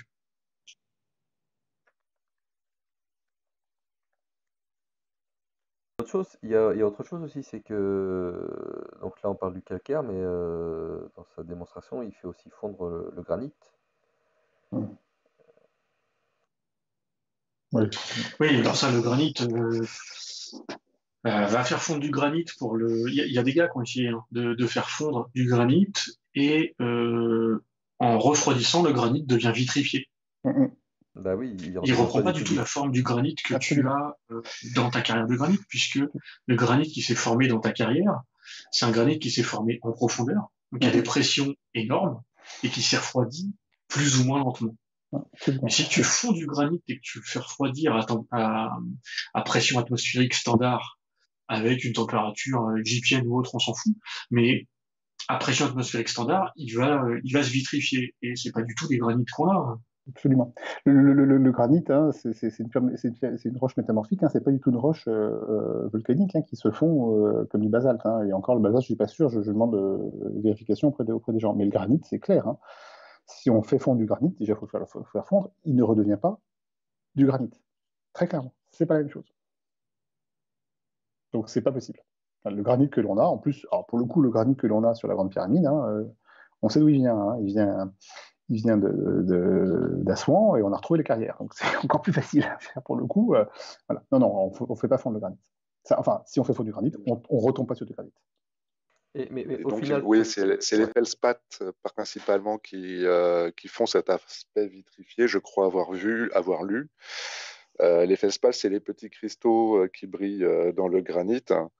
Et a priori, c'est donc eux qui ne reprennent pas l'aspect cristal, en fait. Hein, donc eux, ils sont cuits. Et j'ai vu personne, même dans les expérimentations, où les cristaux de feldspath reprenaient leur apparence de feldspath. Non. Il y avait une Non. question, je voudrais, parce que du coup, effectivement, il y a eu une question, il y a un peu plus loin, une question de Fox Luthor à une image de que Femi présentait dans la pyramide de Meidum, où on voyait un morceau de bois qui était coincé entre des blocs, et que du coup, il présentait ça comme étant des blocs du coup de béton dans l'hypothèse. Et comment l'expliquez-vous avec vos connaissances sur le sujet? Bah, le bois, ça Alors se perso, dilate. j'ai plus l'image en tête. Si on peut avoir un time code, histoire qu'on voit l'image Je de la vois à fond. peu près, effectivement. Hein. C'est ces morceaux de bois, on ne sait pas trop à quoi ils servent, hein, et parfois en archéologie, on n'a pas de réponse. Hein, il ne faut pas s'attendre à des réponses à tout. Hein, c'est des éléments. Alors, est-ce que c'était un morceau de bois qui a été mis parce que c'est du bois de construction qui est resté et c'était recouvert par un autre parement et du coup, ben, il est resté sur place, hein, parce que c'était du blocage ou parce qu'il avait une utilité quelconque, je ne pourrais pas dire. Mais le fait de mettre un morceau de bois dans de la pierre, et de creuser de la pierre pour que le bois soit inclus, c'est pas un problème très compliqué. Hein. On sait parfaitement creuser à l'époque des pierres de manière aux forêts. Hein. Il existe et on les a retrouvées les forêts égyptiens. Donc, je crois que c'est du calcaire en plus qui est là. Forêt du calcaire avec un silex, c'est ma foi pas très compliqué à faire. D'accord. Moi, je veux juste le temps qu'on je chope le timecode si jamais il arrive pour rajouter mon avis, même si le tien est suffisamment éclairant. J'aimerais revenir sur les lentilles, justement sur le silicate. Silicate de sodium et silicate de potassium. Comment est-ce qu'on les obtient, Fémi, si tu nous écoutes? Comment est-ce que les Égyptiens extraient ces deux silicates de la nature? Parce qu'à l'état natif, le silicate de potassium et le silicate de sodium, je crois pas qu'ils existent. Non. Donc, j'aimerais savoir comment est-ce que les Égyptiens extrayaient ces deux composés de leur état naturel. Parce que les sables silicieux, on les connaît. Hein. Encore une fois, c'est ceux de la région du Liban, hein, de Litanie. Hein. Mais les silicates, c'est un élément que j'ai jamais vu, entendu en archéo antique, comme élément naturel. Fémi pourra toujours compléter dans les commentaires en fournissant, par exemple, les sources qui lui ont permis de formuler cette proposition. Tout à fait. Comme ça permet d'avancer, parce que du coup, ça permet peut-être d'avancer un peu, parce qu'il n'y a pas... Il y a le problème des lentilles et puis faire fondre le granit et tout ça, mais je crois qu'il y a aussi d'autres sujets que Fémi voudrait voir aborder, je pense. Je ne sais pas ce qu'il en dirait.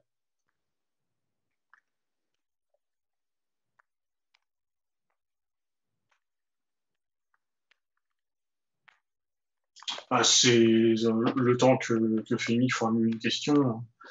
On peut aussi se demander comment est-ce qu'avec des lentilles de 5 mètres de diamètre, on creuse sous les obélisques aussi.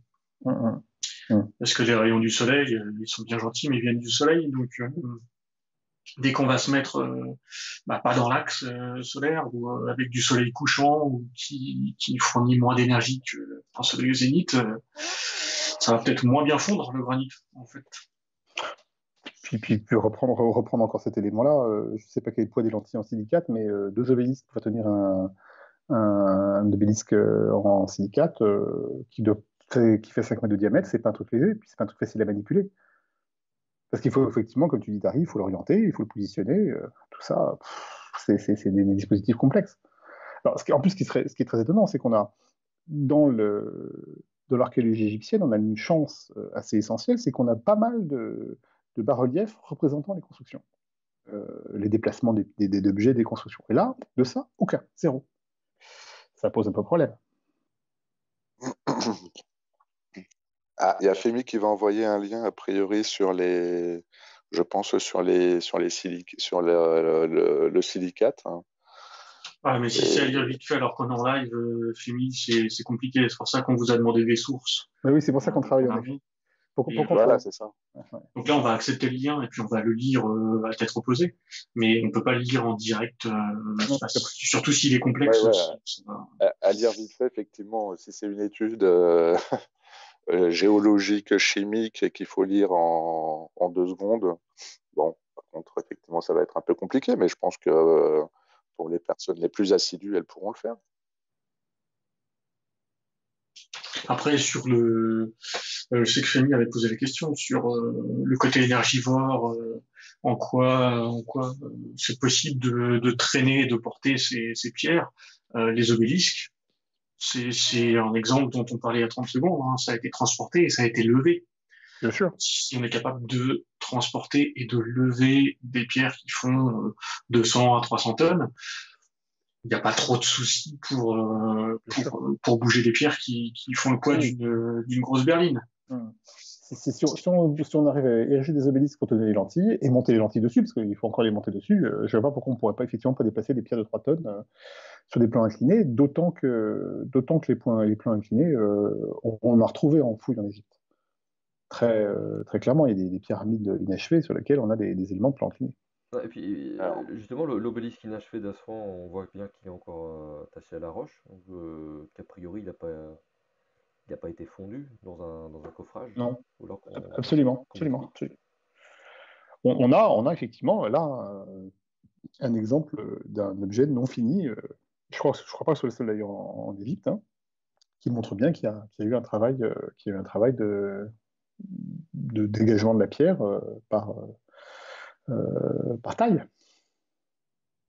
Mais d'ailleurs, au final, toute son hypothèse, à chaque fois, c'est la raison du pourquoi, c'est parce que pour lui, c'est pas possible de transporter des blocs de granit sur le Nil, par bateau, ça serait pas possible de tailler du calcaire aussi bien, enfin, tout se base sur son incrédulité en fait des techniques employées. Mais par exemple sur le fait on pourrait pas transporter donc les blocs de granit de la Grande Pyramide qui font je sais plus combien de tonnes, 50, 70 tonnes, quelque chose comme ça, par bateau.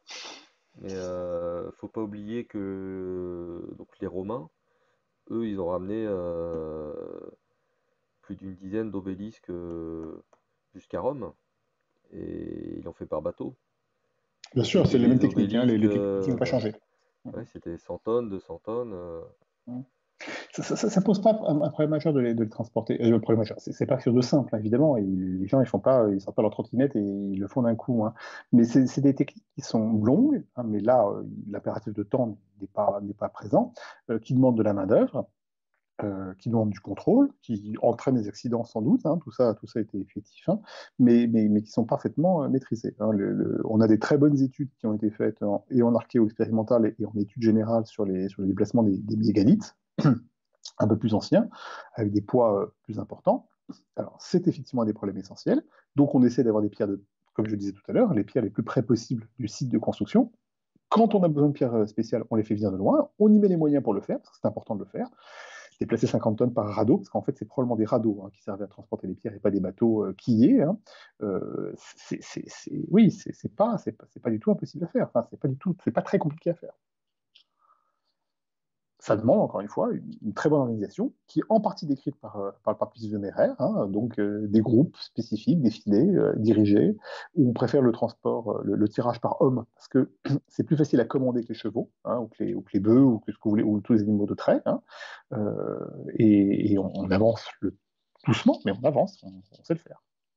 Et je reviens sur la carrière d'Assouan. On a cet obélisque inachevé, mais on a aussi les marques en négatif de tous les autres obélisques et Absolument, énormes blocs qui ont été extraits de cet absolument. endroit. Donc on voit bien qu'ils ont été extraits de la roche et non pas fondus, à moins qu'ils soient amusés à tailler d'abord exactement les dimensions de l'obélisque et ensuite de tout fondre pour refaire exactement la même chose, ce qui me paraît un peu. Enfin non, c'est clair que voilà, les obélisques, Mmh, ils étaient arrachés à la roche ici par. mmh. du coup, Pierre, je vois que Gollum a mis l'image du De film Médoune, ouais, tout à fait. de Maydoum. Et du coup, peut-être qu'effectivement, voilà, c'est donc cette fameuse image dont il était question, comment intégrer, comment c'était fait. Et donc, Alexis, toi, tu disais qu'effectivement, on pouvait tailler donc le bloc. Alors, si on regarde un petit peu, alors ça, je pense que le dessus, le dessus, c'est une image à peu près logique, hein, donc le dessus, il est au-dessus, hein, elle n'a pas été inversée. Donc, ça voudrait dire quoi? Ça voudrait dire qu'ils ont creusé tout autour, qu'ils ont posé la poutre sur le côté, ils ont fait une encoche, ils ont posé dedans et ils ont bouché avec une espèce de mortier tout autour. Alors, je ne pourrais pas dire, parce que je n'ai pas vu la pierre. Là, je vois que Hernan met une réponse de Franck Monnier qui paraît plus précise que ce que je pourrais dire. Donc, je pense que c'est la meilleure à donner, mais d'autres endroits posent aucun problème. On connaît des pierres enfin du bois mis dans les pierres. Enfin, c'est pas très compliqué de forer, encore une fois. Enfin, Voilà, après, là, enfin, on a l'impression quand même qu'il y a du mortier autour oui, tout à fait. autour du bois, là. C'était renforcé avec du mortier. Et en Donc, plus, on a ça. après, le bois, au fil du temps, il gonfle. Oui, Et absolument. donc, il est encore plus inséré dans la roche. Enfin, rien qu'avec cette photo, on peut pas dire que c'est un bois qui a été inséré dans une pierre moulée. Enfin, ça me paraît pas être une preuve flagrante de quoi que ce soit. Le moulage. Hein. Surtout qu'à 38 minutes dans le film, il y a un plan un peu plus large donc de cette poutre, enfin de ce morceau de bois en tout cas. J'appelle ça une poutre à cause des encoches qu'il y a à côté aussi. Donc c'est le genre de peut-être de structure qu'on peut retrouver aussi dans des chantiers de construction. On a deux belles encoches de poutre qui sont juste à côté, aux alentours de 38 minutes. Et voilà, il reste un bois en place. Il y a même, on a même l'impression que au-dessus de ce morceau de bois, il y a un bout de bois qui a été posé comme un étai pour, peut-être pour stabiliser les hauts d'une galerie qui serait pas ultra stable. Et comme ça a été rectifié au mortier un peu partout, ça paraîtrait pas aberrant. Après, voilà, j'ai jamais visité ce coin, donc je peux pas en dire beaucoup plus. Ouais, voilà, Je juge que sur l'image, mais ça me paraît pas fou de partir là-dessus. Oui, moi j'ai l'impression quand même de distinguer une double matière hein, sur les bords. Effectivement, il y a Athéos qui dit, je crois que c'est Athéos qui a dit ça dans les commentaires, on voit même le mortier autour. Et effectivement, j'ai quand même l'impression qu'on voit une différence de matière entre un bloc de pierre et puis le mortier qui intègre qui tient le tout en fait. Hein. Peut-être que c'était finalement, si on devait s'interroger sur la présence de ce morceau de bois ici, on pourrait ce serait peut-être finalement un élément qui a permis à la construction, comme un morceau d'échafaudage ou un étai pour tenir d'une manière ou d'une autre. C'est peut-être simple du coup. C'est peut-être pas non plus une pièce mystérieuse. Non, parce que si on regarde, excusez-moi, j'ai un petit souci de Skype. Si on regarde à 38 minutes 6 secondes, donc on voit une poutre au plafond, enfin un étai plutôt qu'une poutre, et il y a, je sais pas si c'est des fers à béton, mais il y a deux pièces très longilignes qui, à mon avis, sont des fers à béton. Après, comme je me répète, mais j'ai pas visité cette pyramide, mais enfin, il y a de l'aménagement qui a l'air contemporain en tout cas.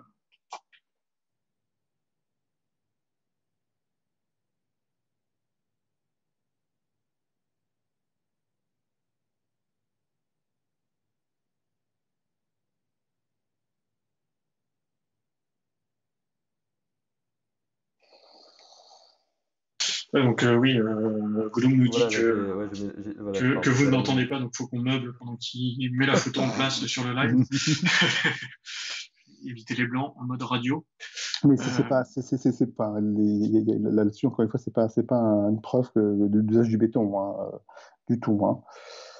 Là j'ai mis l'image donc tu disais Dari à 3804 bois coincé dans le béton. 3806 ouais. Où on voit bien à gauche de cet étai, je vais appeler ça un étai, hein, perso. Oui, ça a on voit un genre de fer à béton et tout à droite de l'image, il y en a un deuxième. Et pour moi, c'est aberrant comme, comme élément de construction pour l'Égypte antique, quoi. Donc ça doit forcément être des trucs qui ont été rajoutés. Si ça a été rajouté, le reste, peut-être que les poutres, elles datent juste du moment où les gars ont installé les fers à béton. Tout à fait. Tout à fait. C'est tout à fait le genre de choses qui ont été utilisées pour tenir la structure au moment des fouilles au 19e siècle. Par exemple, je ne connais pas l'état des fouilles de ces endroits-là, parce qu'évidemment, quand on travaille sur ce genre de sujet, on commence par savoir ce qui a été fait déjà comme travaux précédemment en historiographie, ce qui est un des manques très, très, très criants dans le documentaire qui nous est présenté ici. Et là, Fémi nous dit il faut observer et analyser plus en profondeur la poutre. Bah oui, il faudrait Est-ce effectivement la que, est-ce dater, que, et est-ce si on que tombe Fémi, tu sur l'as une date fait? sur une poutre du 19e siècle, on aura la réponse. Oui, mais justement, Fémi, c'est aussi ce que tu dois faire pour pouvoir affirmer que. Bien sûr, bien sûr. C'est pas à nous d'analyser, c'est à toi d'apporter à vous, pardon, d'apporter des preuves de ce que vous avancez. Vous dites c'est quoi c'est un béton, mais en fait vous n'en savez rien. Donc, vous lancez juste un hameçon dans l'eau et vous voyez si ça prend. Mais c'est pas comme ça qu'on travaille. Après, je crois que j'avais demandé à Franck Monnier s'il avait s'il était au courant de données de datation sur ces poutres, mais il semble que non. Donc, si quelqu'un nous entend et sait quelque Mhm. chose.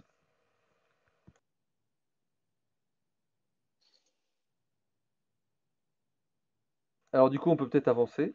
Donc, là, on a abordé les géopolymères, les lentilles. Euh, donc, il y a une autre chose dans le film, c'est l'invention du maître. L'invention du maître. Attendez, je coupe mon micro et je cherche des images. Je pense que ça va être d'abord pourquoi le mettre, hein. C'est déjà toujours la même question, hein. On ne retrouve jamais dans aucun texte égyptien une mention du maître, hein. On trouve des mentions de mesures, hein, tout à fait claires, hein, des listes entières, mais jamais le maître. Donc pourquoi vouloir le mettre? Et puis alors, partir sur la goutte d'eau, là je pense qu'on est parti sur quelque chose qui est un peu compliqué, parce que s'il y a bien un objet qui n'est pas stable, c'est bien un liquide, hein. Il dépend de la température, de la pression, de la masse, du volume, enfin PV égale KT, quoi, je veux dire, hein. C'est pas compliqué, hein.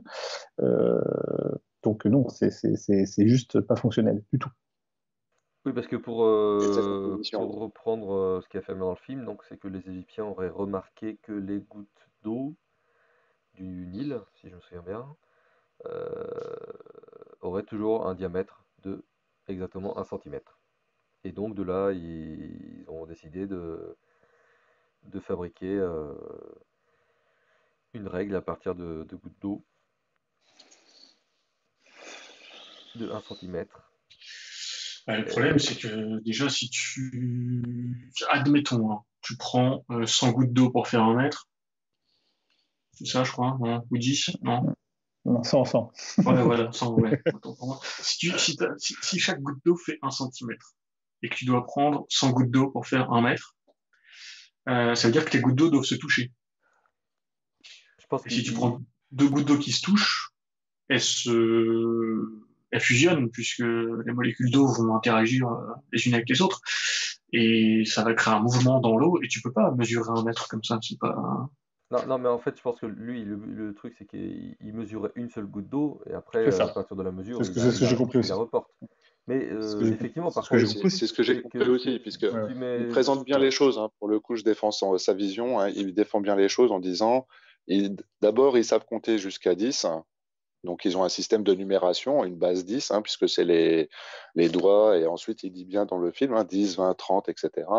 Et ensuite, ils prennent un étalon, la goutte d'eau. C'est bien comme ça qu'ils présentent les choses. Fémi, si je dis une bêtise par rapport à comment vous avez présenté le film, surtout, vous le précisez en commentaire. Et à partir de là, donc, il a son étalon, c'est 1 centimètre. Et il n'a pas mis 100 gouttes d'eau côte à côte, en fait, hein. Je ne pense pas que ce soit comme ça que Fémi ait voulu le présenter. Non, Il a voulu non, dire que l'étalon fait 1 centimètre. Et c'est ça qui sert d'étalon, fois 100, ça fait 1 mètre. c'est ce que j'ai compris aussi. Mais bon, là encore, ça fonctionne pas du tout. D'abord, les couteaux, elles sont pas du tout de la même taille. Enfin, je veux dire, c'est un truc, c'est un élément qui est variant. Donc, ça n'a pas de sens. En plus, Fémi part du principe, Monsieur Krasniqi part du principe que la coudée changeait avec chaque pharaon.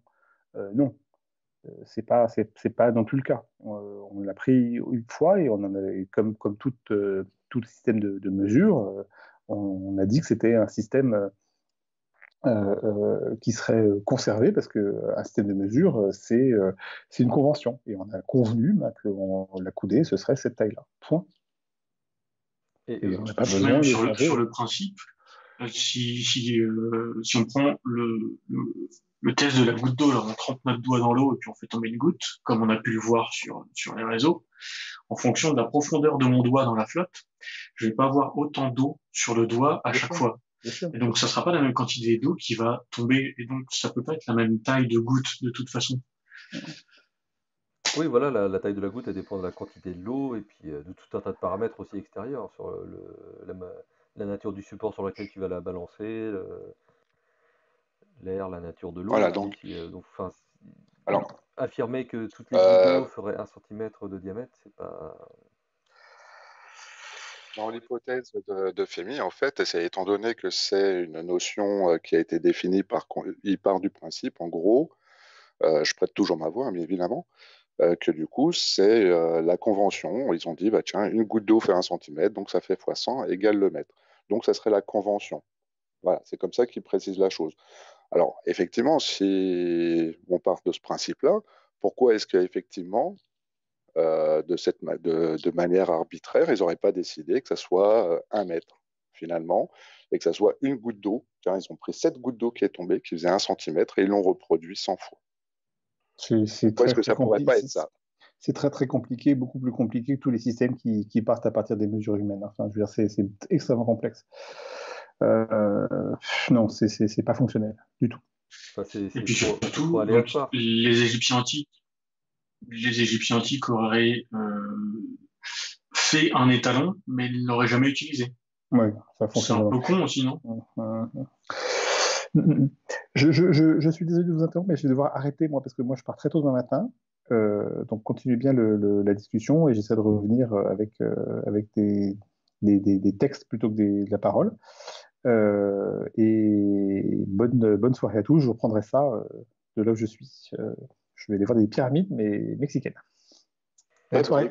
Merci à Très toi, bonne soirée à Alexis. toi aussi. À bientôt. Merci. Merci Alexis, à bientôt. Bientôt. Et du coup, oui, le principe de mettre au point le maître, mais de ne jamais s'en servir, quel est l'intérêt de créer cet étalon, du coup? Bah oui, Je on vois voit bien que que. je vois que vous avez les mêmes réponses que moi. Alors ça, Ouais, quel effectivement, est c'est la l'intérêt question c'est la question qu'on pourrait poser à Femi, hein. C'est une des questions d'ailleurs que je lui avais posée sur ma page. C'est pourquoi créer un système? Donc même si je vais être très très gentil pour le coup, hein, je veux dire, admettons qu'ils aient créé un système et qu'ils aient défini 1 mètre. Pourquoi tout subitement le changer et en reprenant la proposition finalement, puisque dans la proposition que Femi fait dans son film, ça rejoint la proposition de Funkelette de 1952. J'en ai pas trouvé trace avant personnellement, mais il reprend du coup cette proposition-là. Donc pourquoi subitement changer de système pour créer un système basé sur quelque chose d'autre? Mais là, je reviens sur une remarque de Femi qui nous dit qu'ils ont fait des milliers de fois la mesure de la goutte.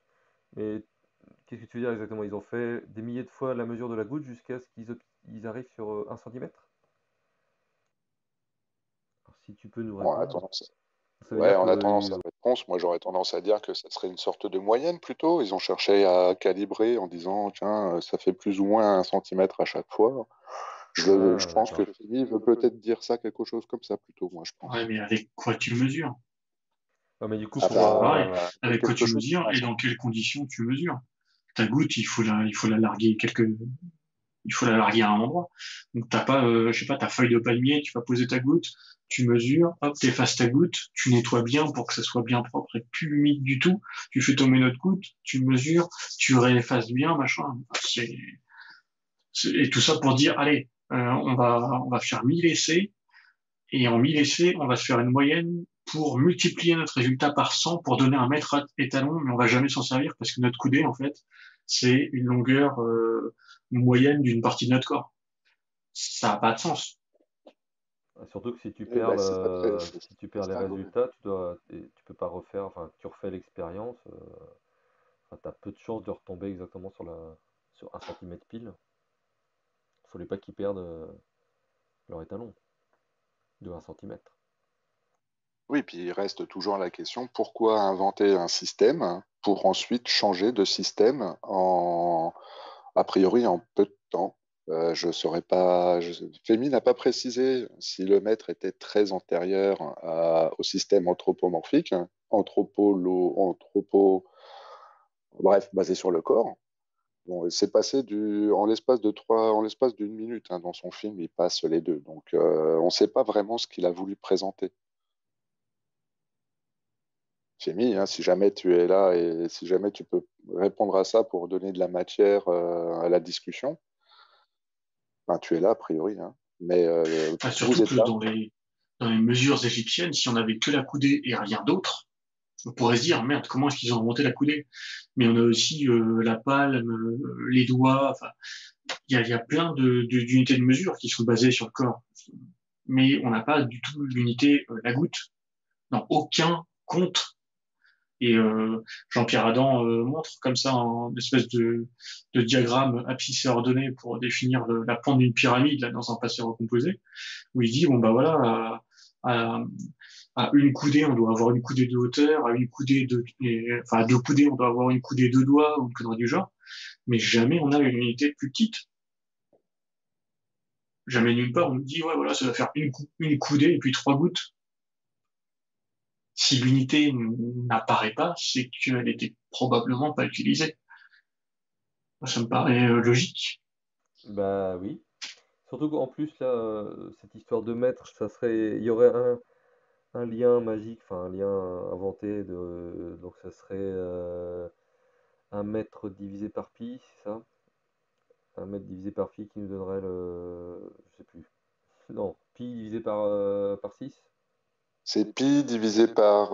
Ils ont Je sais plus. mesuré. Dans le film, ils nous présentent donc le mètre. Ensuite, ils font rouler une roue pour définir le rayon de cette roue, donc pour définir pi. Ils le divisent en 6 pour obtenir ensuite une coudée. C'est comme ça que c'est présenté dans le film. D'accord, mais là, du coup, ça nous donne la coudée, la valeur de la coudée qui a été utilisée donc pour la Grande Pyramide, mais du coup, pour les autres monuments, bah, ça marche pas. Parce que, a Puis priori, ça donne c'était une valeur, oui, pas. Bah oui, effectivement. la valeur de la coudée, elle a évolué dans le temps, c'était jamais exactement la même. C'est pour ça que. Enfin, quand on mesure les monuments et quand on regarde les différents étalons qu'on a retrouvés, enfin, les différentes règles, on n'a jamais. Enfin, c'est pas pile 52, 36, ça va de 52 à 54. Donc, a priori, c'est pas. La coudée, elle n'a pas été créée comme ça. Et puis la mission de fabriquer une roue dont la circonférence est égale à pile 1 mètre, par empirisme pur, si tu mets pas de calcul, ça doit prendre un temps assez monstrueux. Tu fais une grosse roue, puis tu la rabotes à chaque fois, non? Tu fais comment?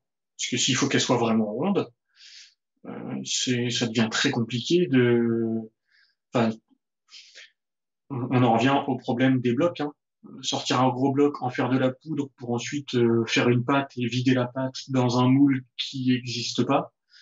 On rajoute des étapes monstrueuses, tout comme balancer 1000 gouttes d'eau, déterminer un étalon pour faire le mètre, ensuite fabriquer une roue dont la circonférence c'est 1 mètre pile, et puis après faire des calculs avec le diamètre de cette roue pour obtenir la coudée. Il y a un truc qui va pas, non? La coudée c'est une longueur du coude à la main, et puis voilà quoi. Il n'y a que moi que ça choque, le nombre d'étapes intermédiaires dont on n'a aucune trace et qui servent strictement à rien. Ah Ah bah non, non, mais non, surtout que non, c'est c'est pas le plus simple, quoi. Encore à la rigueur, tu prendras un mètre, tu le divises par 3 ou enfin, par 2 ou je sais pas quoi, mais puis, prendre comme pi disait divisé. Alexis, le Ouais. maître par définition, c'est une convention, c'est-à-dire que c'est des gens qui se mettent d'accord pour utiliser une même unité de mesure. Que le maître il fasse aujourd'hui 100, mais il aurait fait à l'époque de sa définition, donc en 1795, ouais, enfin, quelques années avant, quand quand ils ont dit que ça serait un quart du méridien divisé par 10 millions, oui, 10 millions. S'ils avaient dit que ça serait divisé par 5 millions, aujourd'hui, on aurait un mètre qui ferait 200 centimètres, tout simplement. C'est une convention, donc c'est une convention qui est établie et qui a un usage. Une fois qu'on a une convention qui est établie et pour laquelle on a l'usage qui est déterminé, en changer de convention pour créer un autre système, euh, ça fait vraiment genre on va cacher le maître quelque part. Je comprends toujours pas en fait cette obsession qu'il y a à chercher à vouloir intégrer le maître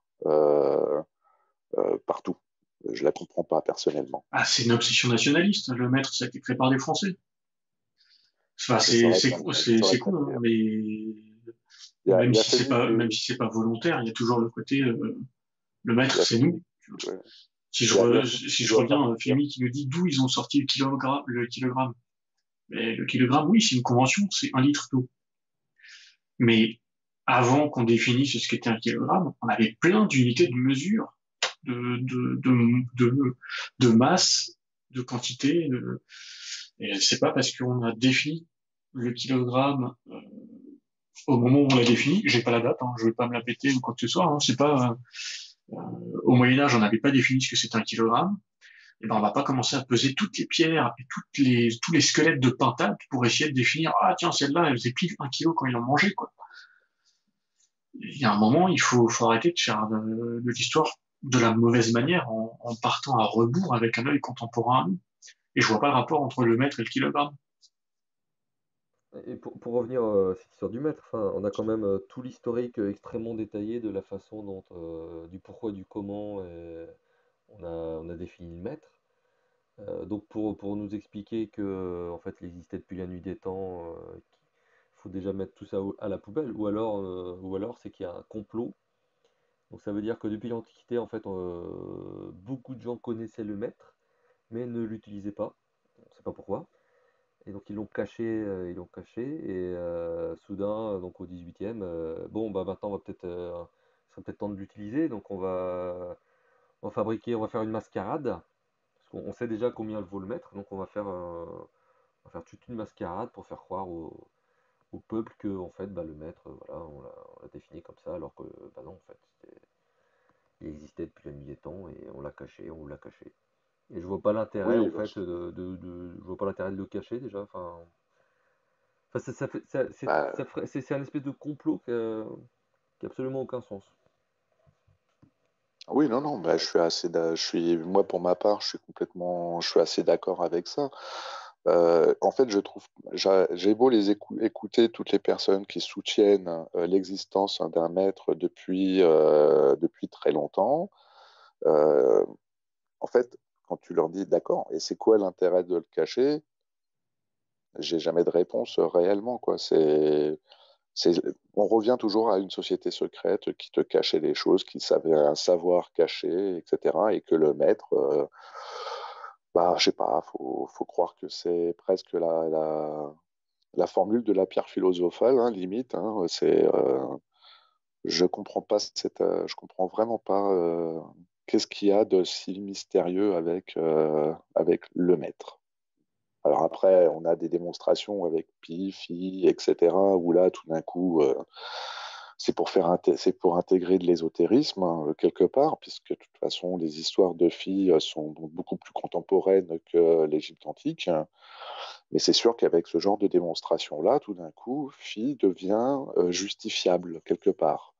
Donc, moi, pour ma part, quand j'entends les démonstrations, il y a toujours phi qui revient quelque part à un moment donné. Je ne trouve pas d'autre raison que de dire ils mettent le maître dans leur démonstration pour pouvoir justifier qu'ils trouvent phi quelque part.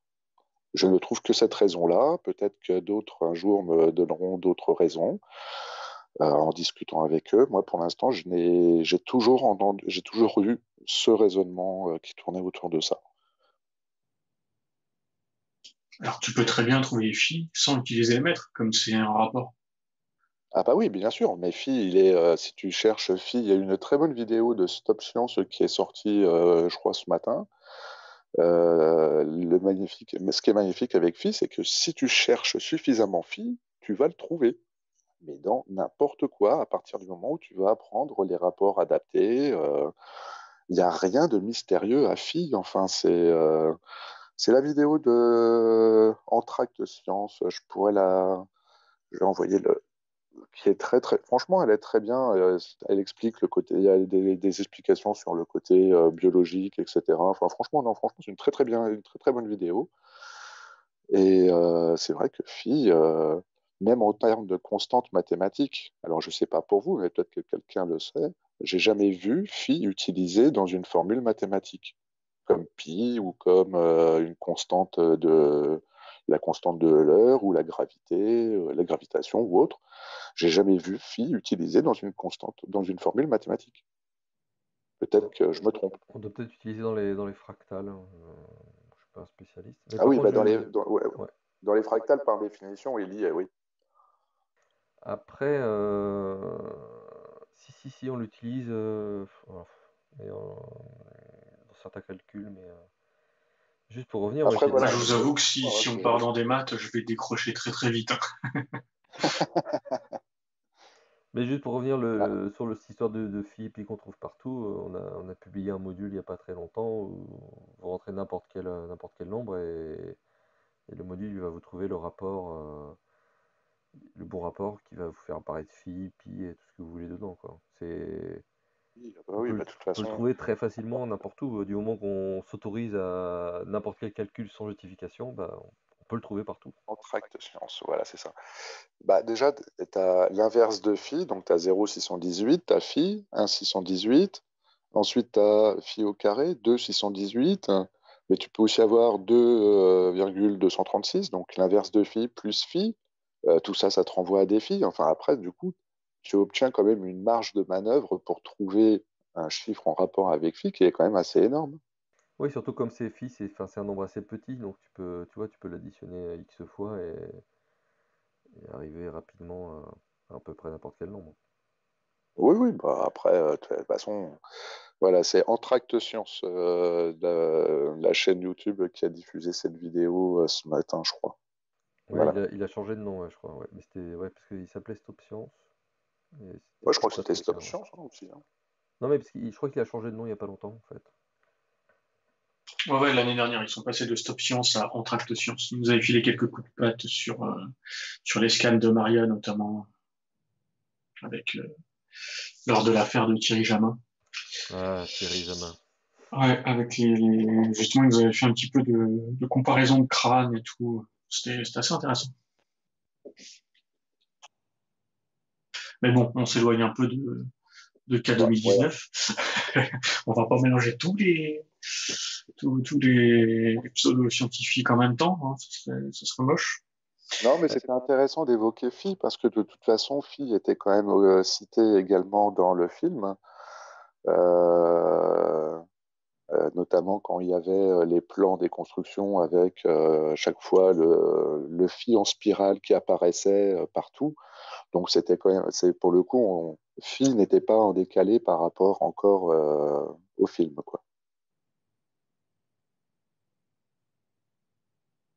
Par contre, Ouais, mais là, comme en plus Femi n'est plus dans les parages, c'est un peu c'est un peu délicat d'avancer des arguments sans savoir ce qu'il a voulu dire ou sans savoir ce qu'il a voulu prouver à ce moment-là, tu vois. Là, ça, on a commencé sur le maître. Je pense que moi, pour ma part, je vais arrêter là il est plus là et du coup, c'est pas. Je pense que ce serait mieux à la rigueur de refaire un deuxième live une fois qu'il aura un matériel qui lui permettrait d'être physiquement présent. Ce serait plus facile pour lui d'exprimer ses idées. Donc pour ma part, je ouais, pense que à je vais voir faire s'il comme il est. acceptera. Mais Oui, bah, il était prêt. Bah, il le demande, hein, donc je pense qu'auprès d'Alexis et auprès de toi notamment, je pense ils le feront. Il le fera, pardon. Mais voilà, pour ma part, en tout cas, je pense que je vais vous laisser. Ouais, Et bah, de toute puis, je vous façon, je crois qu'on remercie. on va s'arrêter là. À moins que, sauf si Dari, tu veux revenir sur d'autres points ou est-ce que... J'avoue que là, comme ça, je vais me revisionner le film. Et puis Bon courage. si on se fait enfin s'il y a un débat qui est prévu avec Fémi, je serai là avec plaisir. J'espère au moins que cet échange aura permis à Fémi de voir qui on est, de voir qu'on a des arguments solides et qu'il voulait des vrais scientifiques, donc sans vouloir me la péter, j'espère qu'on a été à la hauteur, et que maintenant il va nous donner les sources qu'il nous a promis de nous donner après nous avoir entendus. Voilà. Mais je te remercie de m'avoir invité. Et puis c'était une bonne fin de soirée. Ah bah merci à toi d'être venu nous faire un petit coucou. Et merci à Rationalitude. Désolé, j'ai toujours du mal avec ton pseudo. Et merci à tous les spectateurs de nous avoir suivis. Et puis on essaiera de se refaire un live avec cette fois Fémi en direct. On essaiera juste de l'annoncer minimum 24 heures à l'avance, histoire de ne pas refaire un truc à l'arrache. Oh, j'aime bien moi, les petits lives à l'arrache. Bon, et bien Merci, sur ce, merci à vous. Non, non, merci je à tout le disais monde. merci, je disais merci, voilà. Donc, Et bien au revoir à tout le monde et bonne nuit. voilà, Ciao. très bon week-end.